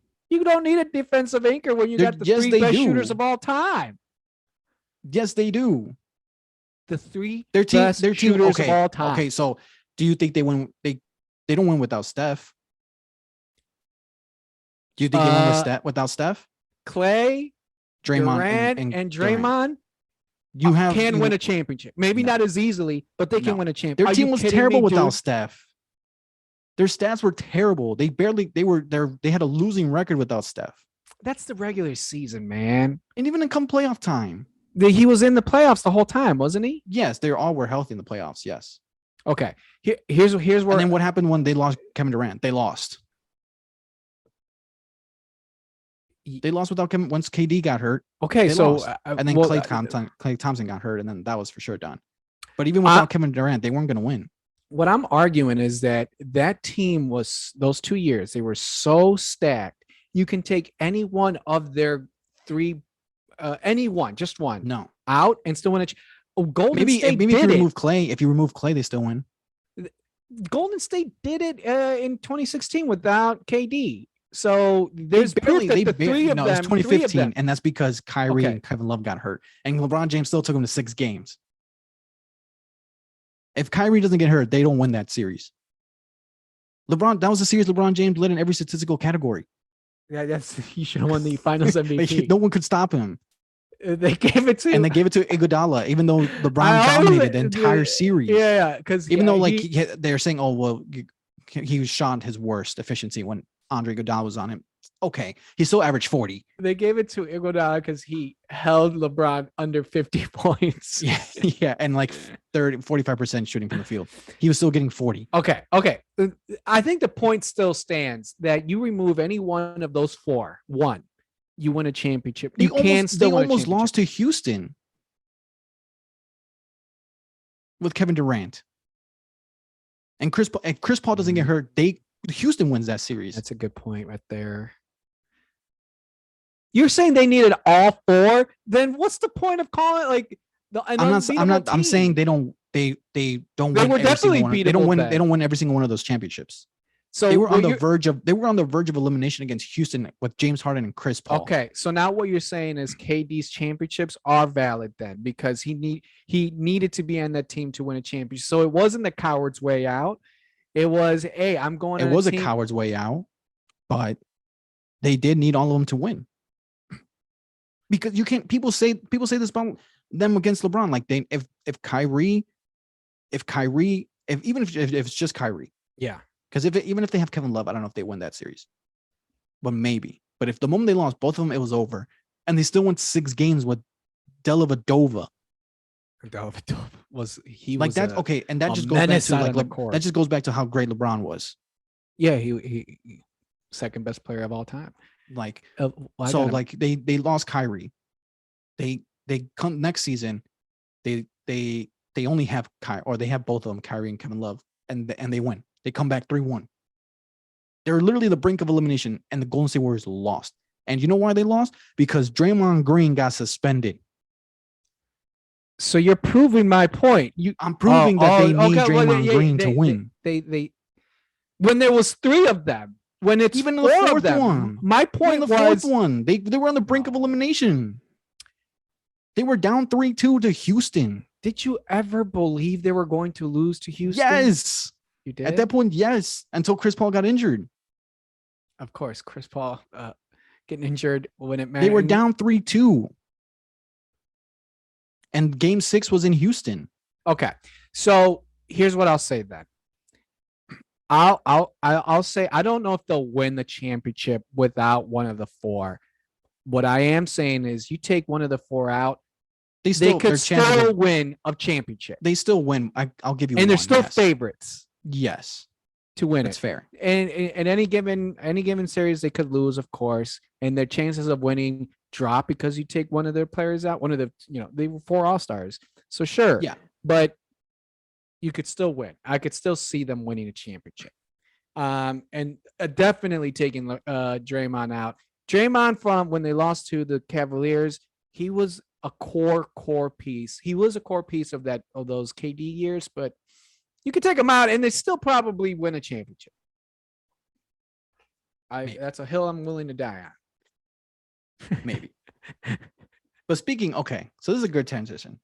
So before we end, Warriors to me, dynasty isn't over yet, but it is in danger. That's fair. That's a fair assessment. But now moving on to potential championships. So as I was talking to you before we started recording, I was watching the JJ Redd podcast, and he had Joakim Noah on there. And it was a great interview. I love Joakim. Joakim is one of my favorite. He just keeps it real. But one of my favorite players ever. He keeps it real.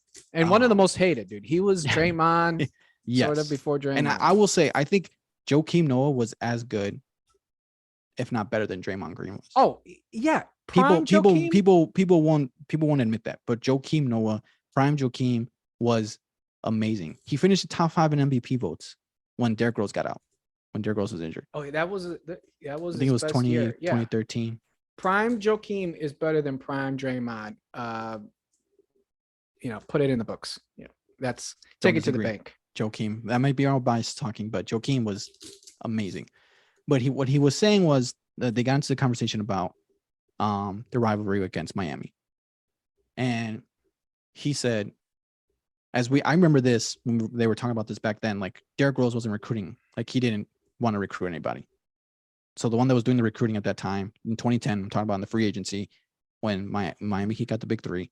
It was Joakim Noah. It was Joakim, yeah. Joakim said he was the one reaching out to everybody, and he's like, Derrick didn't want to do it. He's like, not because Derrick just felt like he could do it on his own, like he didn't want anybody help. Derrick was wrong. He just one of the things he was definitely wrong on. So he said Derrick didn't feel like he just wanted to go out and win on his own, on his own terms. But Joakim's like, honestly, he's like, when I'm on the court, like everyone's a rival. I hate everybody. Yeah. But if I have the opportunity to win, I'm going to go out and get that opportunity. So he's like, of course I was out reaching out to these guys to come play. And what he said was Chris Bosh told him that he was signing with the Bulls. What? Yes. He said it was a done deal. Chris called me and told him, I had called Chris and he's like, yeah, it's done. Like I'm going to Chicago. And Joakim said, if we get Chris, that meant that we were going to get Wade and Bron. Because Bron wasn't going to Miami. Bron waited till Chris signed with Miami to go to Miami. LeBron didn't sign first. It was Chris Bosh. He got to Miami first, and then Bron said, "All right, I'm going to Miami." Okay.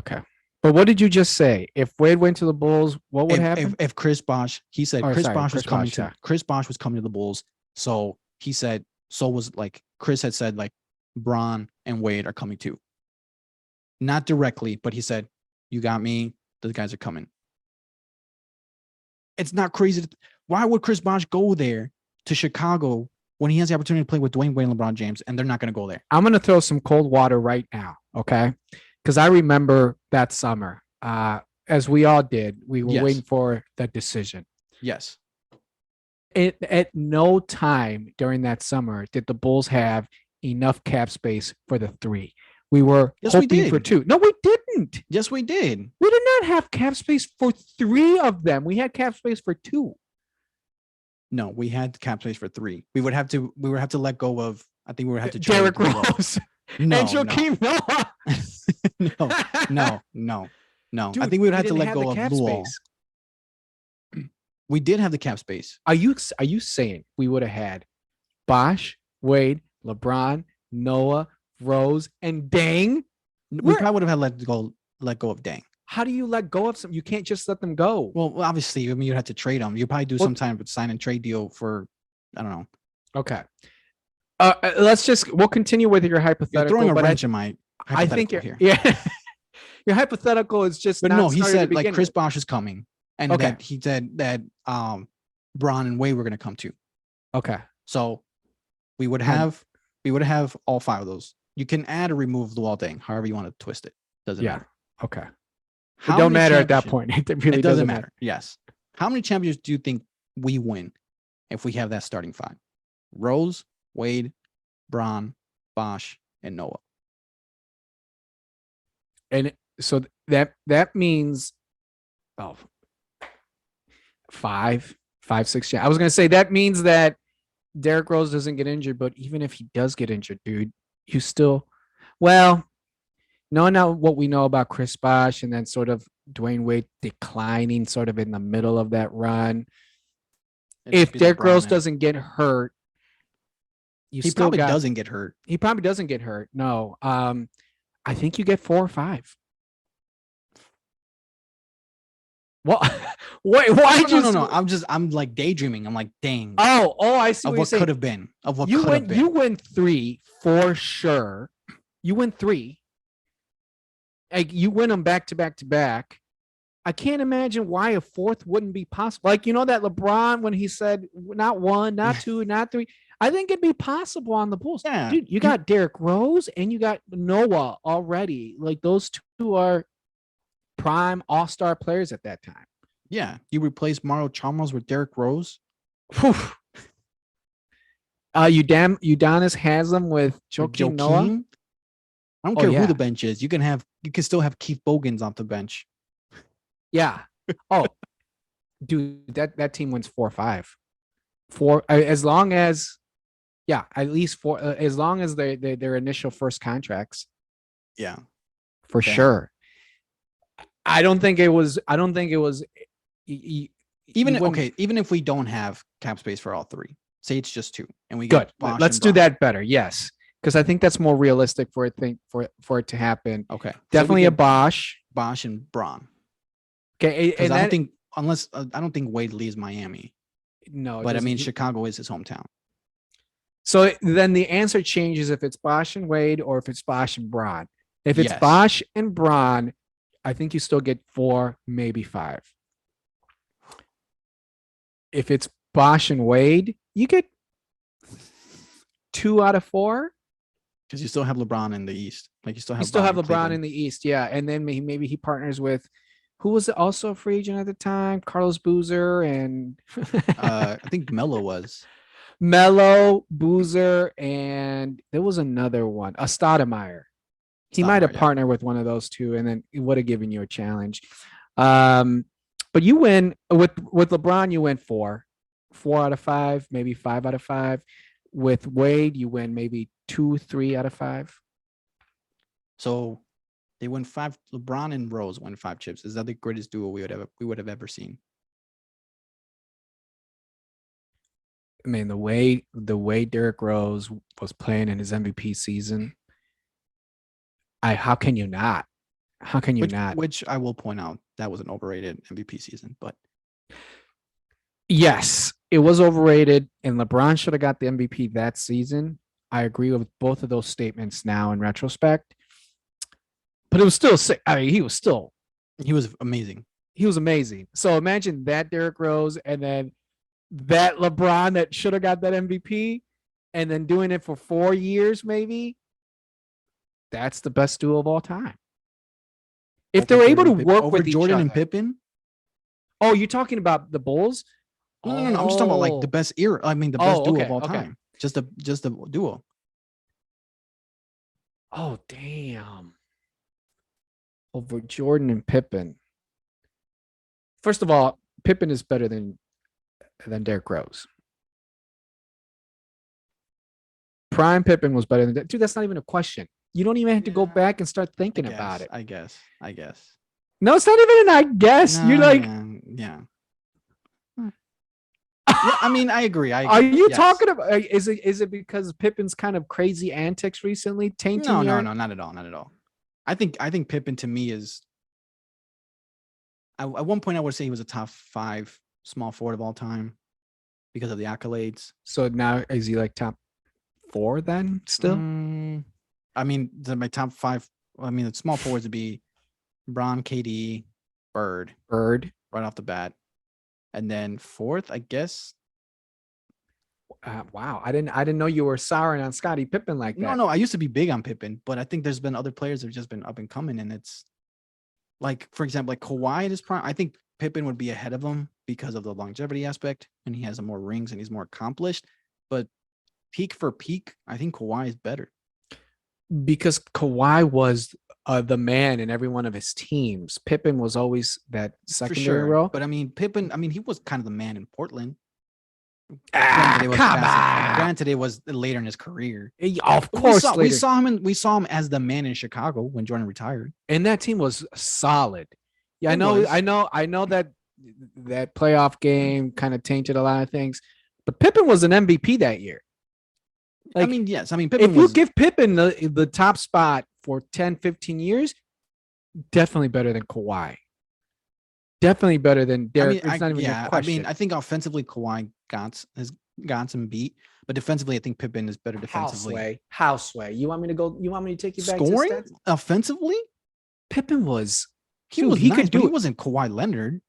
Kawhi Leonard was. I'm looking at. Let me look No, at Kawhi. come on. Scoring wise, I mean, overall offensively, maybe Pippen because Pippen is a much better passer and a much better playmaker. But His scoring, scoring, I would say scoring Kawhi's got to be offensively. I think you can maybe have a case for Pippen because of his playmaking and his passing. I think he's very underrated when it comes to that. And his defense. I feel bad. I feel bad for Pippen because just because he was the secondary player on the team, if he would have been the number one option for 10, 15 years, we wouldn't be having this conversation of Kawhi versus I guess. Pippen. I think that's what hurts him the most. Yeah. And that's why you're saying like, oh, offensively or at least scoring wise, no, Kawhi's got to beat. Like scoring wise, I'm not gonna say it's not close, but I would say Kawhi for sure hasn't beat. Offensively, overall, I think you can make the case for Pippen because of his, on top of his scoring. Like, I get it's the 90s, but Pippen was what, 23, 24 points a game type of guy. 22. On his best season was 22. See, what was his 94? Yeah, 22 points a game. Yes, I thought that was like his peak. I mean, and everything else was like 18, 19. Granted, it is the 90s. Scoring wasn't really a huge emphasis like that. So putting and Pippen arguably has the greatest dunk in the history of the NBA, in-game dunk. Yes, I think yes, he might be more athletic too than Kawhi. He might be more. It's a hypothetical. I would take Pippen if I had two people to. If I had Kawhi or Pippen to start a team, to start a franchise, I might take Pippen to build with. But to be my number one guy, I don't know if I could take Pippen because Pippen didn't really do it. He did a season and a half. Because he wasn't given the opportunity to do it. For sure, but it's like I can't give him the opportunity if he's never, you know what I mean? Like I've seen what Kawhi's capable of doing as the guy. He can give me a championship. I don't know if Pippen can do that. I'd have to give Pippen the benefit of the doubt. And I don't know who I could build around Pippen per se. All right, that's a good. I think that's a really good conversation. He's a very great piece to build with, like a complementary piece for sure. But you're saying he's not. Like, I don't know if I can give him the keys to my franchise because yes, he wasn't given the opportunity, which isn't fair, I guess, to say. But at the same time, like I can't give him the keys to my franchise. I wouldn't give the keys to my franchise knowing what I know about Kawhi now. I guess, but I mean, I guess Kawhi can deliver a championship. He still did deliver 2 championships. Exactly. I mean, the San Antonio one, was he the best player? Maybe. It was like a collective team effort type of thing. He wasn't Kawhi, but he's still, as the guy in Toronto, he still delivered a championship. He delivered a championship. And I don't know if Pippen can do that. The Bulls don't win. The Bulls don't win 6 championships without Pippen. No, of course not. Not without him. So he could do that. Not as the guy though. Not that, I mean, I can't imagine him winning 6 championships. If he was in the 90s going up against Jordan, is he winning 2 championships, 3 championships? No, he doesn't win any championship. I mean, it's because unless he was like in Houston with Hakeem that did win championships. And then at that point, it'd be Hakeem's team. Maybe exactly. But that's why. But in terms of accomplishments, and it's solely because of his championships that I would put him up over Kawhi. But again, it's not. It's hard to It's hard to compare those eras. Yes. And it's just hard to compare them to. I mean, Just game had wise, they're different roles. similar. Kind of. Yeah, but but they not had really different because roles on the team. exactly because Pippen was definitely the playmaker, the facilitator.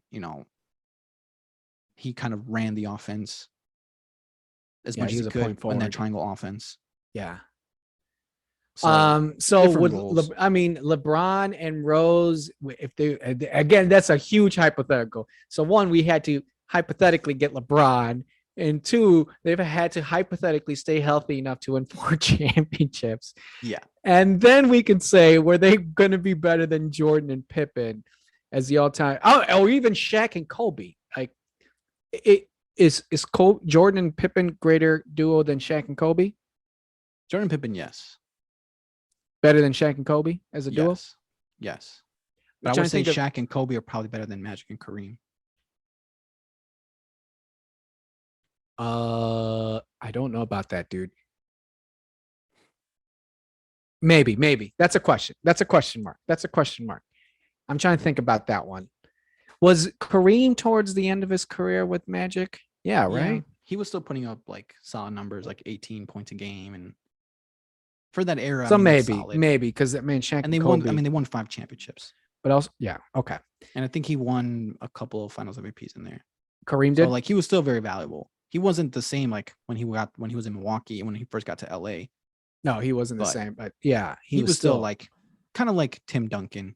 Tim Duncan peaked really early and he was just like very good. Like just he just kind of like leveled kept, for like 15 years. Yeah, we've seen like his stats, and they're just, you can copy and paste every year. That's why it's like he peaked in 2003. Like that was his best year. Yeah, and but then that after, peak lasted so long. It was like, yeah, he had like a 2-3 year peak, and then after that was just, that's what made him so great though. He was just, you knew what you were going to get from Tim Duncan. Nothing more, nothing less. And it was still very good numbers, like 18, 19, 22, 23 points, double-digit rebounds, and terrific defense. That's what you're going to get. That Kareem example of him going on Lakers and then like he's leveling off, not being the Kareem of old, but still being very serviceable. That's probably where LeBron should be going next, right? That'd be that right, career arc. Exactly. I was going to say like Tim Duncan, but Tim Duncan just did it for the majority of his career. But I mean, Tim Duncan, especially towards the end of his career, he was still very serviceable. Very serviceable. I mean, he won a championship at the end of his career. He was Mr. Fundamental, and like if you got the fundamentals and not rely on your agility and your speed or strength that declines when you get older, you're still very serviceable at the end, and that's what like Duncan was so good at. To your original question, no, 6 championships is hard to beat. They would have not gotten 6 championships, Rose and LeBron. I would say they would have gotten like maybe 3. 3 chips. Rose, LeBron, and Bosh. Yeah, I would say 3 is in the bag. 4, probably 75% chance, and then 5, like 50% chance. It gets hard. Once you get, it gets so hard. It gets so hard. I mean, at that time you had, Boston was on the decline, but then who came up? So you still had San Antonio towards the end. It was mostly San Antonio, Dallas. OKC was up and coming, kind of. It was like OKC was like second finals, but they were still very young. So but then era, the Bulls would have dominated the East. They would have dominated the East, and probably it would have been like them versus San Antonio, and then depending on if LeBron stays, then you get into the Golden State era. And the Golden State era would have been the end of it. Probably. I think. But definitely the Golden State era with KD. They'd be 6 years in. At that point, Joakim would have been done. Bosh would have been done. Yeah, that would have been the end of it for them. So it probably would have lasted like 5-6 years. 5 or 6 years. I think they would have won 3. For sure, 3, maybe 4. So I was more optimistic than you on that. But yeah, then definitely not enough. 6 championships. They would have had 8. They would have had 8, Jordan and Pippen, if the Mafia didn't force Jordan out. All right, now we're getting to conspiracy theories. So moving on. But okay, I just wanted to know because people were asking me about that, as a Bulls fan. Yeah. Like that would have been a crazy hypothetical or crazy situation. God, But it would imagine you. It's like you'd win the lottery as a Bulls fan. You were so man. It was such an exciting summer, and then to watch it, we weren't as heartbroken as Cleveland because what he did to Cleveland was just it no, was bullshit. I mean, but we should have been. We got Carlos Boozer out of it. Like, we got Carl, dude. All these awesome free agents out there, and Carlos freaking Boozer. we got Carlos Boozer with his spray on hair. You remember? He is by far. I think he's one of, if not the worst defender I've ever seen Yeah, play in the NBA. he was so Like bad. his defense was how many times I saw him just sit there as someone's blowing right past him. His help defense was atrocious. He was just like, well, I got Joakim back there. He'll probably do something. It was the worst defense. His defense. He was going to get you his 18, 20 points a game and double-digit boards. Yeah. But his defense. Give me that. Wasn't he the one who said, like, give me that? Yeah. And one after every shot he took. So he was very good offensively, and he was going to get you 20 and 10, but he was going to allow 30 and 15. So, so he was very counterintuitive. It was heartbreaking to see that LeBron and everyone spurned us, and then our consolation prize was freaking Carlos Boozer. Yeah. Dang it. And we still had an awesome team that year that like could have beaten that Heat team had we just been a little bit more experienced. Yeah. Which is another question that someone had asked me is like, what do you think happened that year in 2011 with the Bulls? And I'm like, honestly, I think it was just the experience. Yeah. We didn't have a lot of experience in our belt. Like Derek We didn't was have third year in the league. We were barely up and coming. You know, we had great defense, but we were just overpowered by Miami's offense. We were overpowered, and they were experienced. We just met LeBron. We met LeBron, and Wade had won a championship. LeBron had been to the finals. Bosh had some playoff runs himself, I think. Yeah. So they were more individually. They were obviously more talented than our team. Our team, I think, could have beaten them, but with more experience. I think they needed another year. I think 2012 probably would have been a better situation. Better situation. I think 2012 we felt. I mean, we won game 1 in 2011. So we're like, oh, we're in this. And we was it in Chicago? Oh yeah, we were the number 1 seed. We were number 1 seed. So we won game 1, and then we lost the next 4. So give me and so then much. Next year, like, oh, Derrick Rose is coming back. He he won MVP in 2011, 12? Wasn't it that year that he won the MVP? 2012, he won MVP, and then he tore his ACL. No, he didn't. Wait, he tore his ACL on the year he won the MVP? No, I think it was 2011. 2011, he won MVP, tore his ACL in 2012. 2012. Yeah. That was the year that all came crashing down. So we're like, oh, he's coming off his MVP season, coming back. We got 1 year under our belt. We have that experience now. It's on. He was injured for a lot of that year too. Just some nagging injuries, I think. Yeah. And I don't know. And then of course, but I remember 2011 we had swept the regular season series against them. We had won all 4 games. We did. We had beaten them. So we're like, we were really confident. Won game 1, so we were feeling, oh man, this might be the year, dude. This might be the year. Oh, what a great year that was! And did we beat Dallas though? We definitely beat Dallas. If we could beat the Heat, we could beat Dallas. Now it could be that Dallas does the same thing and beats us the way they beat that LeBron team. But I think we could have beaten them. Yeah. I mean, come on. If we beat the Heat, we could beat that. That Dallas team loses to the Heat 9 out of 10 times. They just so happen to win that one time. That's fair. Right? Yeah, I guess. I mean, I think right there was, I can't tell you what happened in that series. I mean, I rewatched it. I think I've told you I rewatched it. And it was just, it's a great series. LeBron just kind of choked in the fourth quarter every single game. Like, this is going to like answer your question. Let's go back in 2011 and the world is reset and they get to replay that series. Who do you got your money on? So what? Bulls in Dallas? No, Dallas and the Heat. Let's say they redo the series. I would go Miami again. That's my point. Like, Yeah. my point is, any person who's willing to bet money on that, even though they know that the Dallas beat them that year, would still put the money in the Heat because like it's not gonna you. It's like you can't lightning won't strike twice. It had to be such a special set of circumstances for that to happen, and it did. I mean, for the Rocket was incredible that year or that series. Dirk, Dirk Yeah, was they were. Dirk. LeBron was choked. There's a lot of things that had to go like it had to be like the perfect series for them, and they did produce that. To And produce that they twice, just honestly they didn't have an answer for Dirk, they didn't have an answer for Dirk. and the answer for LeBron was LeBron. Yeah. Like LeBron took himself out that series, and then that was it. Yep. But all right, well now moving on to our final topic, and My top 10.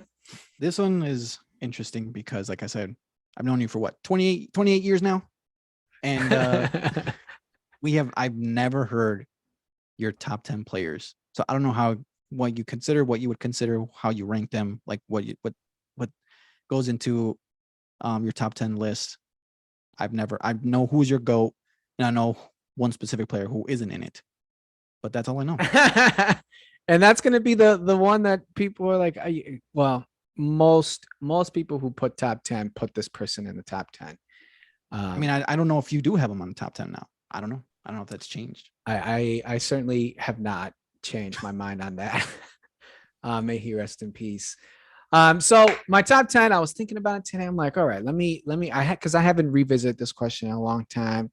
And I mean, it's been like over these last 10, 15 years, we got some really strong players that like, because my top 10 was full of 80s and 90s stars. I mean, like, am I getting old? Is that, well, I can't You're recognize aging yourself there. I'm aging myself. Am I not recognizing the talent that's available? But it's just, they haven't gotten to finish off their careers. I do have LeBron up there in the top 3. So, of course, the GOAT, MJ himself, is number 1 in my books. Number 2, most people put LeBron. I'm not putting LeBron there just yet. He may go up there after this season because he's going to overtake my number 2. But I got Kareem at number 2. I got Kareem. Just his longevity is extraordinary, which we were seeing with LeBron. So like LeBron is doing the same thing. Just a 19-time All-Star, like finished MVP voting top 5 15 times in his career. 15 times. Just ridiculous. His offense was like he's the greatest scorer of all time, about to be the second greatest, but still held that record for what, 30 years now, 40 years? It's been ridiculous, yeah. For a long time. So I got him at number 2, LeBron at number 3. And I think LeBron is going to eventually, if we're talking about the future, probably going to end up in the number 2. We talked about it earlier. Hey, he can win another 2 championships, maybe 1 more, and like jump even Jordan. It's like Kareem and LeBron are 2, like at 2, but LeBron just slightly 2A, 2B. Yeah, 2A, 2B. Number 4 is Magic. I got Magic in number 4. 5, Wilt the Still. Wow. He played in the era where he was playing against taxi drivers and whatnot, Plumbers and firefighters. But I mean, it just even then, those players were still good. They were still the best players in the country, and the dude was averaging 50 a game for a season, man.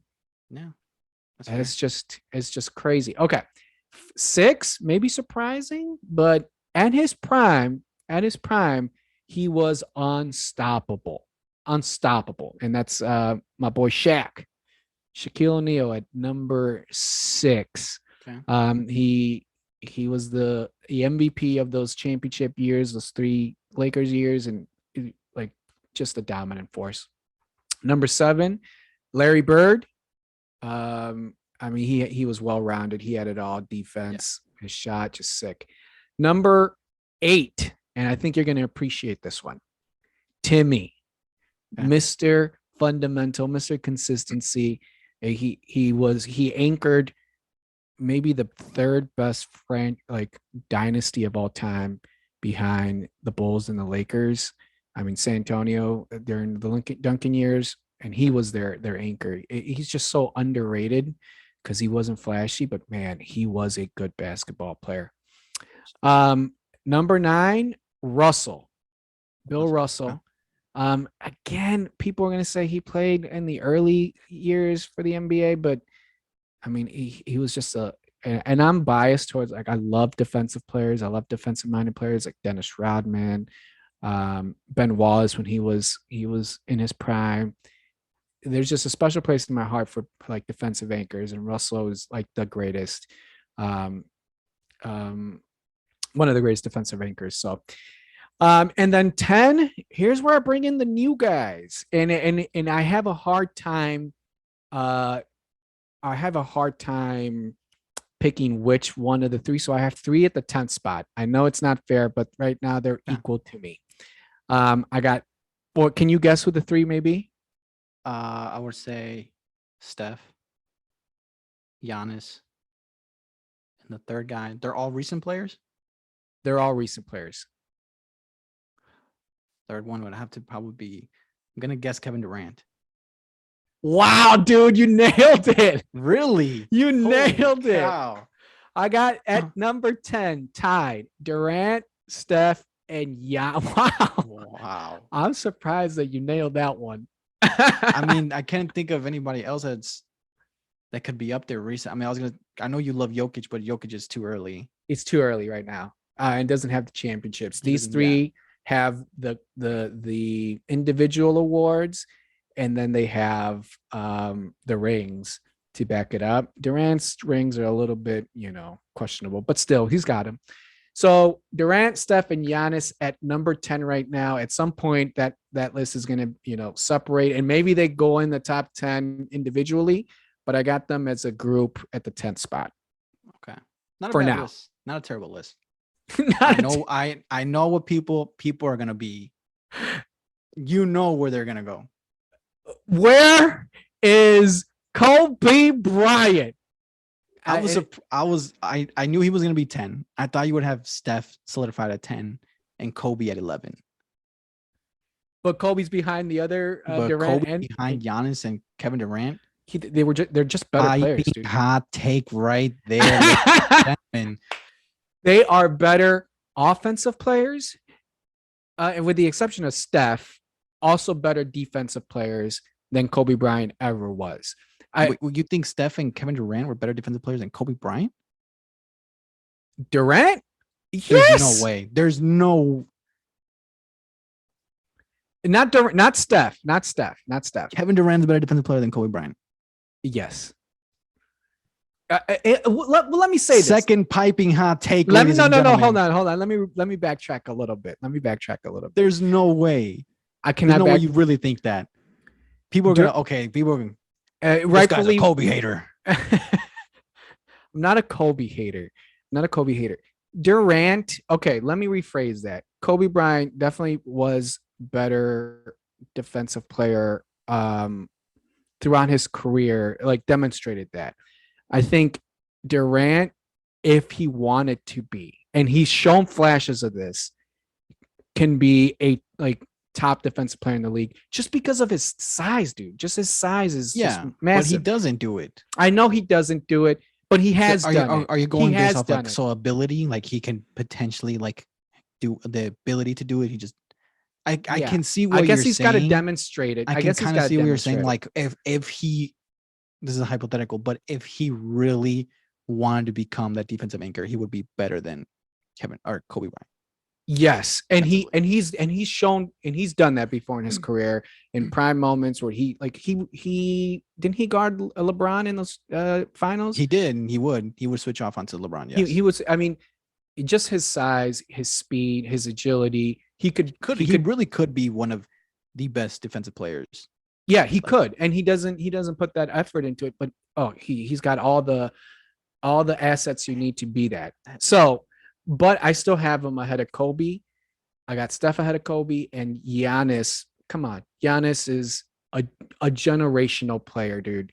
Giannis, if he But you're gonna continues, in, okay, so you're just gonna are you gonna ignore? I can understand Steph, what am I going but to ignore? What am I going to ignore? The five Kobe's five championships. chips. I'm counting. Are you really gonna knock him because he had Shaq? Yeah, Well, Shaq had Kobe. you just knocked Scottie Pippen I because he didn't had knock Michael him, but I'm Jordan. not Like, gonna. I still put him top 5 small forward of all time. He's fourth behind you were about to put freaking Kawhi ahead of Pippen because he's just because better. he was He's the just. role player.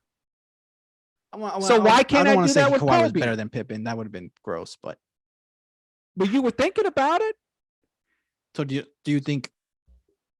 So those 3 guys, you think they're just better at basketball than Kobe Bryant was, essentially.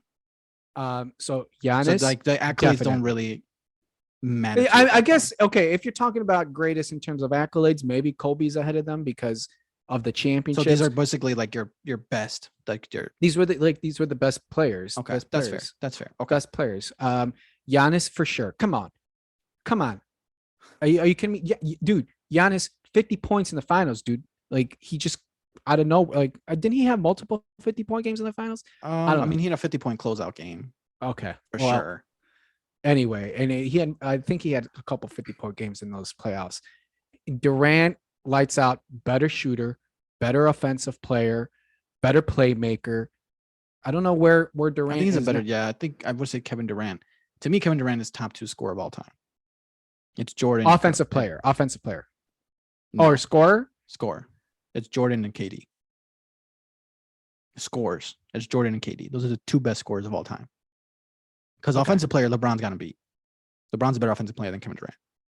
Like overall offensive player, yes, LeBron's better.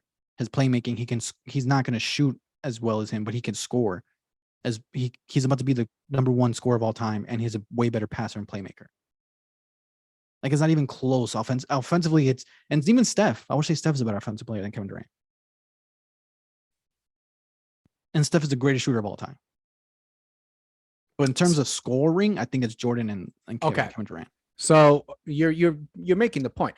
But okay, so Durant, better offensive player or better scorer than Kobe, probably better offensive player, more efficient, better 3-point shooter. I guess defensively, Kobe would just demonstrated more effort on that. And if you want to count that as a trait, then he's got Durant beat on the defensive side. But Durant can be a better defensive player than Kobe just because of his size. Steph, without question, I think when it goes down to like he transformed the game, he's got 4 championships. Impact, Steph, I would put Steph. Yeah. And accolades. Like he's a 2-time MVP too. He's got more MVPs than Kobe.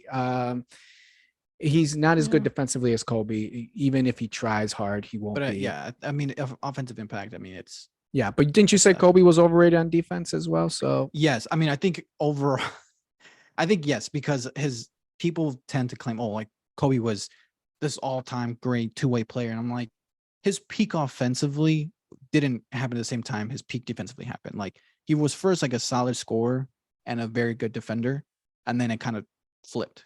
Like he became a better offensive player, better scorer, and his defense took a hit. It was never simultaneous. Like he was an all-time great scorer, and all-time. It wasn't like Jordan, like an all-time great. Like he put a point. Like he was scoring like 28 and 27 with Shaq, and he was still a solid defender. But like in terms of his peak in offense, it didn't simultaneously happen with his peak on defense. And people tend to like merge the two. Like, oh, Kobe is one of the top 2 greatest 2-way players of all time. Yes and no. Like he was a good scorer and great defender, and then it flipped to a great offensive player and like a solid defender. It was never like a great total overall offensive player. Yeah. Great total overall defensive player. Like just Michael Jordan into was. together. Yeah. You know what I mean? Like kind of like or Jordan. LeBron. Like yes, and Bron. Like both of them, like both their offense and their defense kind of peaked at the same time. Like there was a point where their peaks were emerged with one another. Kobe didn't. He never had that. Like so that's why I say like his defense was a little bit over. He was still great defensively, but then his peak offensively and his peak defensively were at 2 different points in time. I think his peak defensively was when he was number 8, and peak offensively was when he was number 24. But it never happened. That's a good way to split the point, career at the there. time. Yeah, Do you have any on your list? Do you have Kobe in your top 10? I think you do. I do. Okay, you got Kobe. I So used to then, not. I used to not have him in my top 10. I used to and then he passed Wilt away. and Bill over him, but I kind of stopped ranking older players because I don't know the full context of everything. Well, you can't stop ranking them. I mean, What do you mean? I can. Like Wilt and Bill, like their era was like so. Like I respect them. Like if I'm making like an objective list, I would put them both up there and ahead of Kobe. If I'm making like a subjective list, I would remove them, like without question. And honestly, I have a couple different. I have two different lists. So one of them is like my objective list without like Bill and Wilt. They were my 8 and 9 at one point, or 9 and 10. So I had all the other guys ahead of them just because they're just way, way, way before my time. 50 points a game. That's yeah, but I mean How many other how many freakishly championships? He has one tall? championship, and he kept losing to Bill Russell. Well, just shows you that defense is. I mean, Bill Russell. I mean, he had a better team. He always had a better team. So that's why I always put them simultaneously together. Like I can't put one that much farther ahead than the other because Wilt was the better player, but Bill had the better team. So in terms of like who's and better, he had the Wilt antidote. Like Russell was the perfect person to play against. yeah, Wilt. I mean, like I said, I've gone back and watched some of their games, and it's like It's a different basketball, dude. I know, it's like I know, open man. palm I know. And like Bill Russell, like defensive, like it's good for the era, like it's good, but like I don't consider him the greatest defender of all time. Put him what he was like 7 feet tall. I mean, he was like 6'10". You don't lose that kind of athletic ability, dude. No, I mean he was the nice, but I mean it's I'm yeah. You're showing your age as well. Yeah, exactly, and that's fine. There's one player that you didn't mention. Who's that? And that's Hakeem. Oh, the dream. Would you put him ahead of Kobe? I think I have Hakeem real high on my list. You're big on Hakeem. You've always love Hakeem. I mean, I think Hakeem to me he's the greatest defender of all time. Greatest defender of all time. Dude, yes, Hakeem Olajuwon was the greatest defender. He is the greatest defender of all time. And I think he has the case better than like even Rodman. Yes, his rim protecting is better than Rodman's. Like Rodman's a better perimeter defender, but Hakeem can keep up with anybody in the perimeter.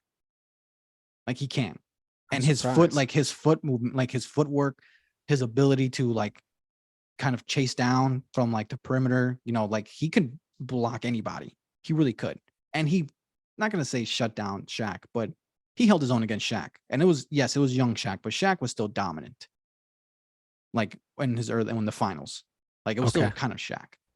And Hakeem just owned him. So to me, I think Hakeem is the most skilled player that's ever played the game. I think he's one of the best two-way players to ever play the game. And to me, he's the best defender to ever play the game. You can say him, even Kevin Garnett. Kevin Garnett has a case, in my opinion. KG defensively was elite. Yeah, amazing. he was legit. But Hakeem, man, he's definitely in my top 15. Hakeem, which is fair. But to me, I think Hakeem is in terms of just best. If you remove accolades, he is the best center that's ever played this game. Like just in terms of skill set, just overall talent. Like who's the best? You remove accolades. Just pure who's the best player. He is the best center. He's better than Wilt. He's better than Bill. He's better than Shaq. He's so much better offensively than all of them. Like skill wise. Like his footwork. I've seen a lot of Hakeem. The dude is ridiculous. He moves like a guard, dude. He did beat Shaq in the finals, right? Yes. He beat Shaq and then he beat it was in New York. Yes. So Ewing? He beat Ewing. Like once Jordan was gone, he was the best player in the league. Yeah, once Jordan was gone, he's another one that's underrated. And who was on his first championship? Nobody. He had a rookie, Sam Cassell. He had a Sam Cassell, which Cesar Gomez says was the I would never. When we asked him that question, this was years ago. Yeah. I said Hakeem was better than Kobe. He said, no, he's not. Sam Cassell anchored that team, that championship. Sam Cassell was a rookie. You're not going to tell me Sam Cassell anchored that team to a championship ahead of Hakeem Olajuwon. Hakeem the Dream, like his skill, his footwork, his ability, like all around game, terrific passer. When he retired, he was top 10 in points, assists, blocks, and rebounds. Top 10 in each of those categories. So he can do it all. He can do it all. He could, yeah, no, I recognize. And the only reason he didn't win more was, I mean, the West was tough in that era. But the moment he didn't have a team really. The moment like he became Hakeem, he won a championship, and then he got Clyde, and they won back to back, and then Jordan came into the league, and then he didn't make it to the finals. That would have been a crazy finals to see Jordan versus Hakeem in finals. And this is another point I like to bring up. Yeah, he was drafted before Jordan. No one ever talks about Houston messing up that draft because they took Hakeem over Jordan. People criticize Portland because Portland took what was his name? Can't remember his name. The second pick, because it was Houston number 1. Portland number 2. Bowie? No. Yes, Sam Bowie.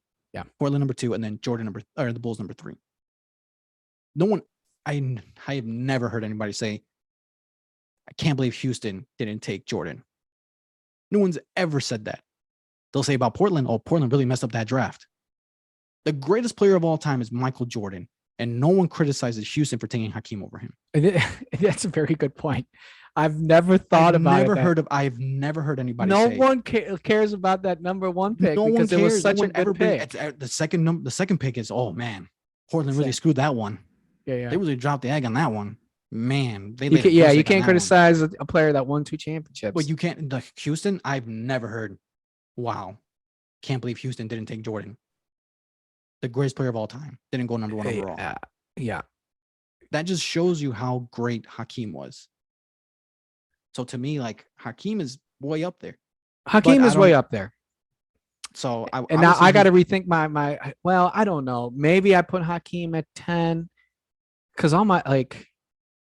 I think you're discounting the talent from Wilt and Russell, which you said Hakeem is above them. Yes, you are. I am. And even Kareem, like I used to be big on Kareem, but then the more I learned about Kareem, I'm like, Like, are you like more learned about who he was as an individual, a human being? I mean, outside of the court. The one thing that people don't ever bring up about that era, like Bill Russell's era and even and Kareem's era, is like the whole like this is non-basketball, but like the state of the country at that point. Like that's a tough era to play basketball in as a black man. For sure. You know what I mean? And these guys were the best players in that sport. So it's like people I don't know if you want to, I would include that in greatness. The fact that they had to, go against even more so, like more criticism and just the state of the country at that point. Like that's crazy. That's crazy in itself. Yeah. So like that should add to their greatness because players today, they're fight, there's still racism today, but it's nowhere near what it was when these guys. Oh God, I can't imagine the kind of shit they heard. Exactly, like that's crazy. Like how, like the mental toll. Like players now are talking about mental health. Kevin Love, DeMar DeRozan. Imagine what they were going through in the 60s. When one couple of things, if you think about it, the racism was a lot worse, a lot worse, super blatant, like super blatant. And then 2, like nobody acknowledged mental health at the time, so they couldn't even seek help for that because they'd be viewed as weak or like what's wrong with you. So it's like a double whammy. Yeah, and they're going out there and playing a game of basketball in these conditions. And on top of that, I'm sure they're playing in Converse. They're playing in Converse. So like, you might as well play in Skechers. I give them their respect because they deserve it. Like they absolutely deserve all the respect and admiration. But talent-wise, also, that's where it gets difficult because they're not. If they played today, I don't know where they're ranked today. It's impossible to say where they're ranked today. Like Bill and Wilt. I don't know what Wilt's gonna look like today. I used to say, oh, he'd probably look like Giannis. I don't know that. I'm giving him the benefit of the doubt. Yeah. I'm trying to think like if I put Giannis back in the 60s, would he be as good?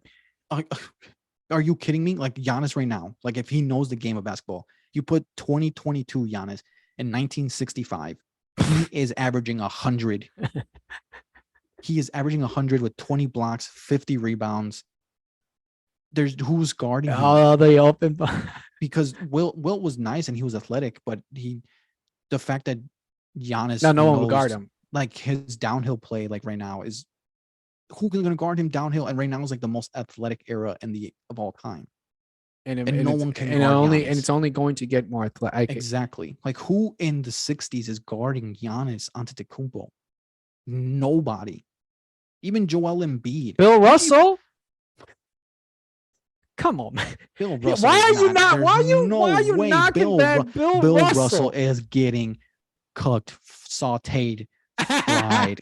He's getting grilled. He's getting, oven baked. He's burnt, charcoal. Against okay, Giannis you're getting out of Antetokounmpo. control. There's no way. You're getting out of control There's with this bashing of historical players. Even Joel Embiid, Jokic, these guys can stretch the floor. They've never seen anybody who can shoot from 25 to 30 feet before. Okay, can Tim Duncan handle Giannis? Probably not. Damn. Who can? What about Hakeem? Tim Duncan did a solid job against Shaq, but Shaq wasn't playing out of the perimeter like Giannis is. Like he doesn't play downhill like Giannis does. Like Giannis will take you from the perimeter. Yeah, he'll just he's just gonna cook you from the perimeter. He's unstoppable. Really, really, he is. Yes, exactly. Hakeem. I think there's a few players that can hold their own against someone like Giannis. Hakeem maybe, Kevin Garnett maybe. Dennis might be too small, but he might be quick enough to really, make some noise. But I don't like Draymond. Draymond's not gonna keep up with Hakeem or Giannis. I'm flabbergasted. I'm flabbergasted by the attacks I'm hearing on old school players. You don't even want to hear my top 10 then, because honestly, all my flabber has been gasted. I know. My flabber has been gasted. I want to know who your top 10 is now with this ridiculous takes I'm hearing. Because, okay, so as I said, I don't rank anybody. Your subjective list. I need your subjective list. Okay. So like I said, I don't rank anybody that I didn't really see play. Bro, you didn't see Michael Jordan play either. I don't have him ranked. I don't have him in my top 10. Okay, so all right. So then let's just and that's fine to have a list of my top 10 players that I've seen play. How can I rank? Like I know how good Magic was, and I know how who's the greatest soccer player of all time? Messi. Probably Messi. That's actually both true and objective and subjective. Yes, that's a bad Messi example. And Cristiano. Those are the two best players of all time. I used to think it was Cristiano, but I think Messi his longevity is gonna surpass. His longevity. I've switched over to Messi as well on that, and also Cristiano's antics, just ridiculous. I think Messi. His your ability is. It's and he's still got it. I mean, he's still like that pass this weekend, for that goal. It's insane, dude. He didn't even it was a no look pass. Yeah, no look pass. At one point, yes, it was close, but the fact that Messi he's got more Ballon d'Ors and his longevity is going to surpass Cristiano, and he might get a World Cup this year. Maybe if he gets a World Cup, it's not even debatable anymore. It's not even debatable. Who do you got? You got Argentina winning the World Cup. I mean, those Croatians are I don't know, such underdogs, man. I think it'd be the games today were pretty good. They were good. I don't know if you saw the England-France game. That game was. It was good. Amazing. It was good. I watched it. I didn't watch the Morocco-Portugal game, though I was very surprised. That was also a good game. But, the England-France game, it's a shame that Harry Kane missed that penalty. That was so heartbreaking. He's heartbroken, dude. He's going to have to live for that for 4 years. I can't even imagine. That was the fact that he made the first one. I was like, and the second one, I was telling Raylene, I'm like, the pressure. I can't even imagine the pressure as he's about to kick the ball. I'm like, the pressure on his shoulders right now. Like, I don't know how he makes this. A whole country. The And you're whole right. And country- he caved under pressure, dude. like the first one wasn't as much pressure because it's only down. It's still the first half. They're down 1 goal. Yeah. It's not that big of a deal. This one is in the 80th minute, like 83rd minute. They're down 2-1. This is the chance. This is it. This This is is it. it. You're This not is going to their get one another. opportunity. You probably were not going to get an opportunity in this rest of this game. And he kicked it over the bar. Like he didn't even hit it on target. It wasn't close. So that's why I'm like, I can't imagine the pressure that he felt in that moment. Damn. Especially in like a country like England, like, you know, they're I mean, always talking about it's coming home, it's coming home. Like the soccer is It's they have the it's best everything league for in the them. world. So they literally it's like US LeBron missing a free throw to win Yeah. the Olympic medal. And it's not even that big because it isn't soccer. Like Yeah, soccer is the biggest sport in the world. It's yeah, without question, the biggest sport and the biggest sporting event in the world. And they haven't made it this far in a long time, or at least had a team that They made it was. to semifinals the last World Cup. Did They they? lost to, yeah. They lost my to bad. I I was wrong on that, but think they lost to Croatia. they maybe. made the semifinals. Mhm. Because they mentioned it today. They're like, oh, this be back-to-back semifinals for them. Oh First time. wow. Well, then that means that this is their window. And then they lost in the finals of the Europa League. Against Portugal, or was Italy. Portugal? Italy. Italy didn't make it again this year, right? They didn't make the World Cup. That's 2 straight World Even though Cups they without. won the Europa League, which is crazy. And they didn't. They were on an, I don't know what their win streak was or their non-losing streak. It was ridiculous. They hadn't lost in like 15. How 20 the games or heck did something. they not make it? I didn't really keep up with like the The qualifiers. mechanics of it. Yeah, but That's 2 straight World Cups without it. But then we got countries like these that make it every World Cup only to take up a spot. And the listeners who are aren't watching the video of this, I'm wearing my Mexico jersey, and I'm just ashamed of how crud they were this year. they just, it's been like this for so many years. They just don't have a finisher. They don't have a striker. Their best one in the last, I don't know, 10 years, 20, 15 years has been Chicharito, and he Oh, wasn't God. even like that efficient. Can you imagine Chicharito's wasn't- your best striker? They were God. talking about like, oh, they really missed Chicharito this year. Like, really? Really? Because I remember Chicharito or Carlos Vela. I'm like, really? These guys, they're washed. They're past their prime. yeah, they're past their prime. We need a Jared Borghetti, a Luis Garcia, man, those classic strikers, bro. Cuauhtemoc. I saw a video of him. Damn, he's looking old. He's got the dad bod and everything. I'm like, and when he was with the Fire, dude, he was legit on the Fire, man. Yeah, he was. I'm like, oh man, we're bringing up a wash Cuauhtemoc to Chicago, and No, he did dude his was thing. solid. He did his thing. Oh, sorry, we're on the wrong. We're sport. wrong sport, but yeah. So to finish this off, I'll give you my subjective top. Yeah. Oh boy.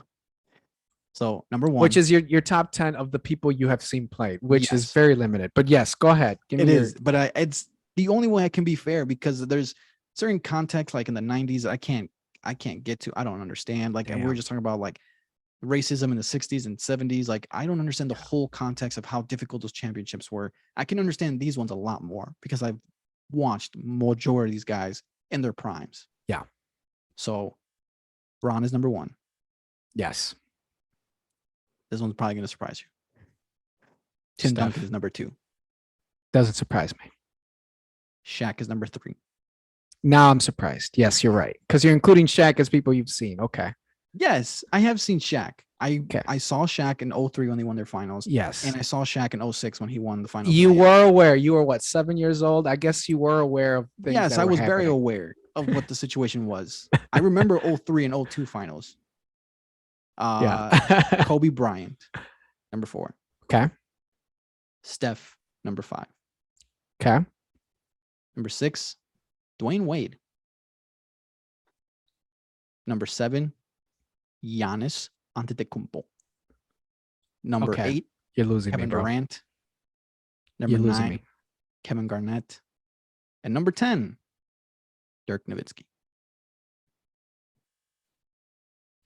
It's a solid list.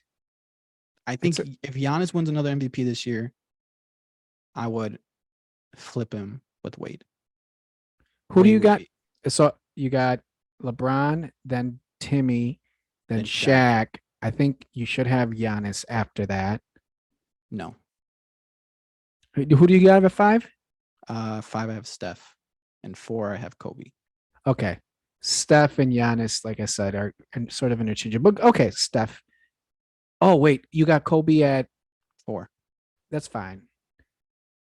and then Wade at 6, which I'm waiting for Giannis to do a little bit more because Wade has 3 chips.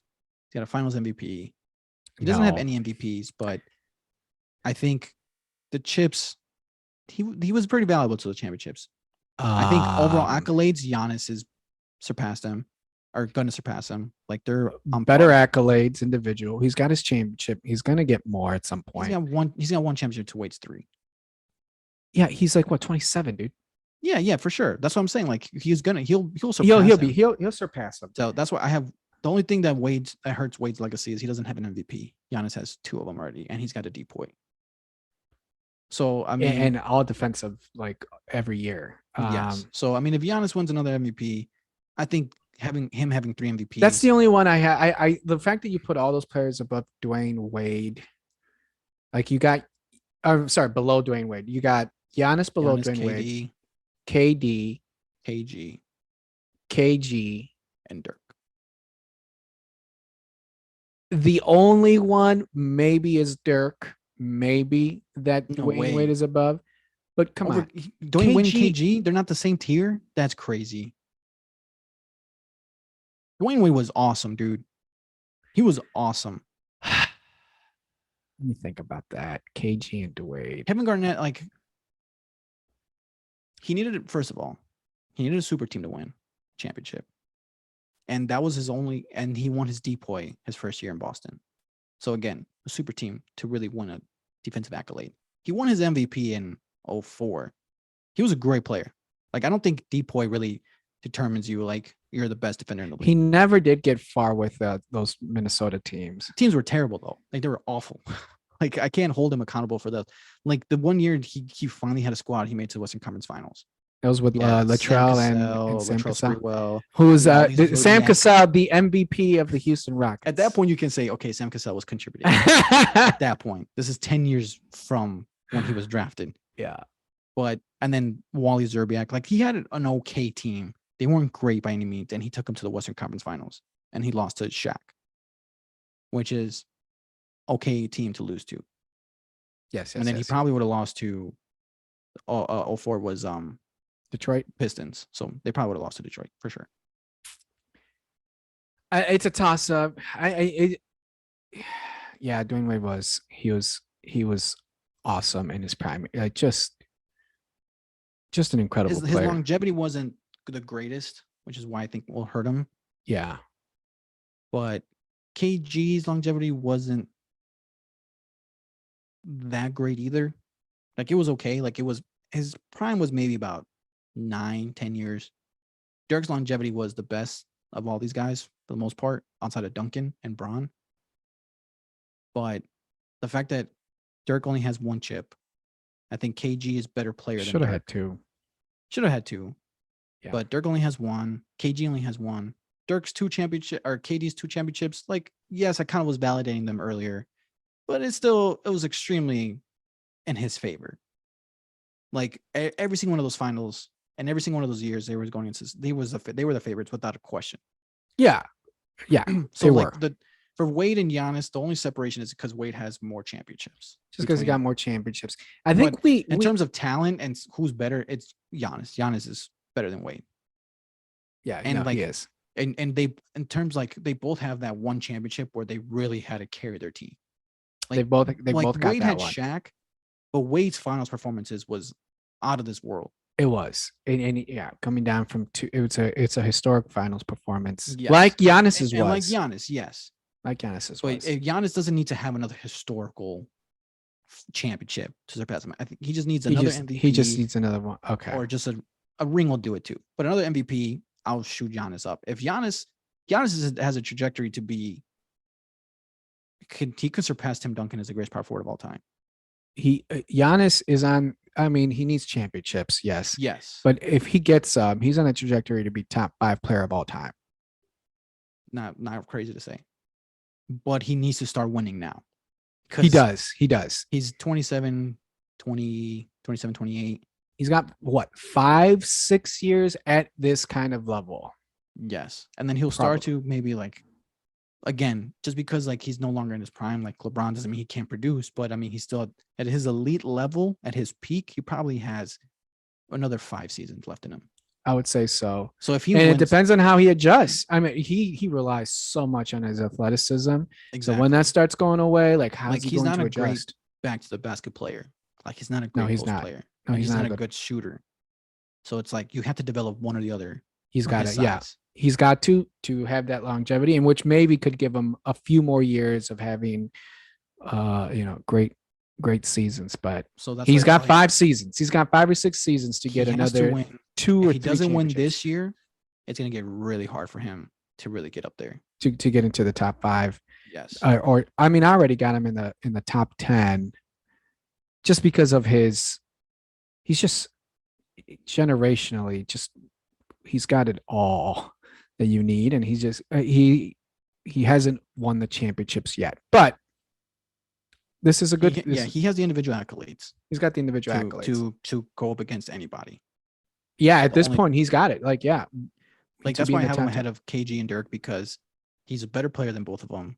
Yes, he is. He's got the individual accolades. He's got more MVPs than both of them. He's got the 1 DPOY, which KG has. He has the ring, which he's got the ring already. Like, yeah, they have nothing that he doesn't have. So the only reason you don't have him have Dwayne Wade is because of the chips, the championships, even though he's got more individual accolades. So yes. You value championships more because than Dwayne individual. Wade, yes, because Dwayne Wade was also having to play up against in the second greatest player of all time at his prime, at his peak, which is LeBron James. He was going up against him, you like saying? In terms of like MVPs, like he wasn't going to win an MVP over LeBron. There's just no way. You just don't. Yeah, that's like he's years. the second greatest. What is he? Derrick Rose? Yeah, it's just like it's just kind of unfair. Like, and he's finished top 3 several years, but I think like the fact that I'm not gonna say I value championships a lot. I'm starting to like kind of there is a bias there. Like there is, I have, but I'm trying to get away from that. I am because it isn't fair. It isn't fair to knock players or to like rank one player over another because of championships. Because it is the coach, it's the your bench, it's so many factors. Yes, for sure. But I think the reason why Wade, the reason why I value his 3 championships, because he was very valuable in those championships. Yeah, absolutely. He was like, the second best player on those like Heat teams.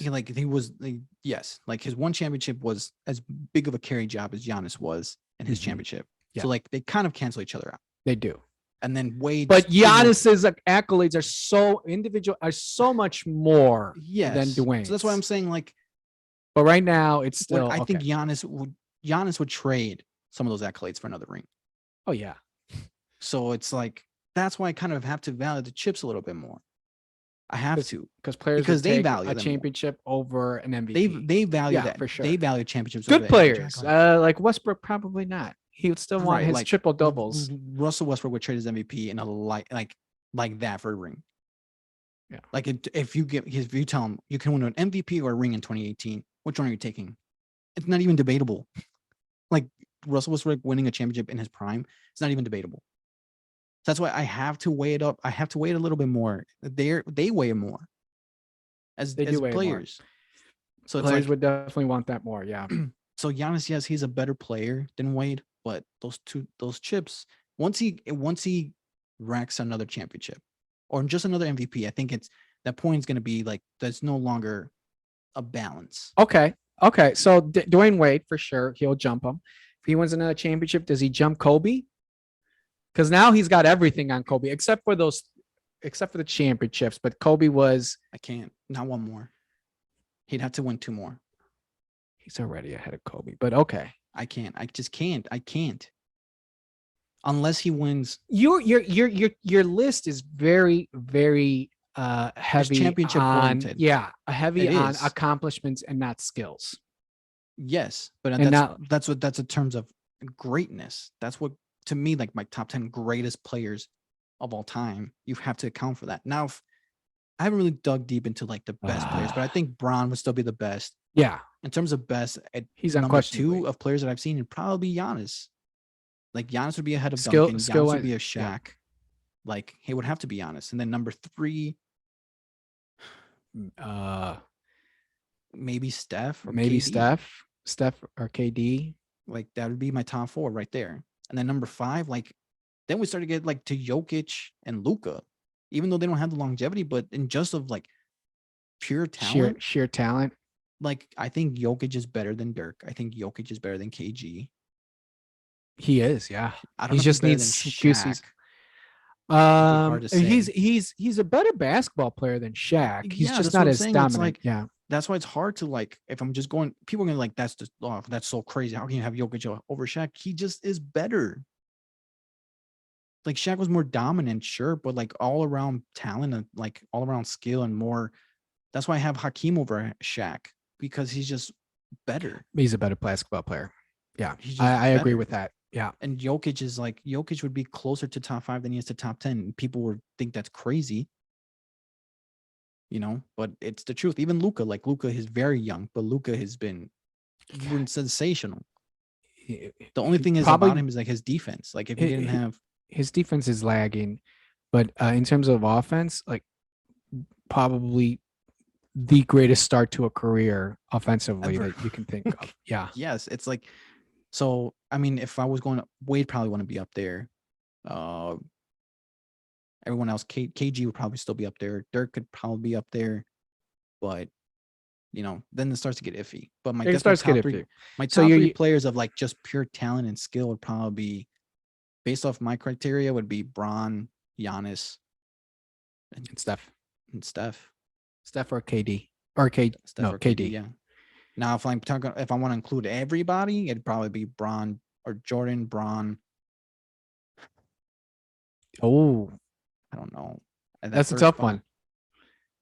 Probably still Giannis. Have we ever seen anyone like Giannis? I wouldn't go Giannis. I'd probably go Hakeem. I'm probably go Hakeem. I really would. I gotta look at those highlights again. Man, he was so smooth. He was like we talk about Kevin Durant. He's 7 feet tall and he can shoot everybody and he can dribble like no other. Like he can dribble like a guard. Yeah. Hakeem was that, and Hakeem was twice his size, his body mass. Yeah. And Hakeem, like his footwork, his insane. His crossover. Have you ever seen his crossover? His crossover. I've seen the crossover.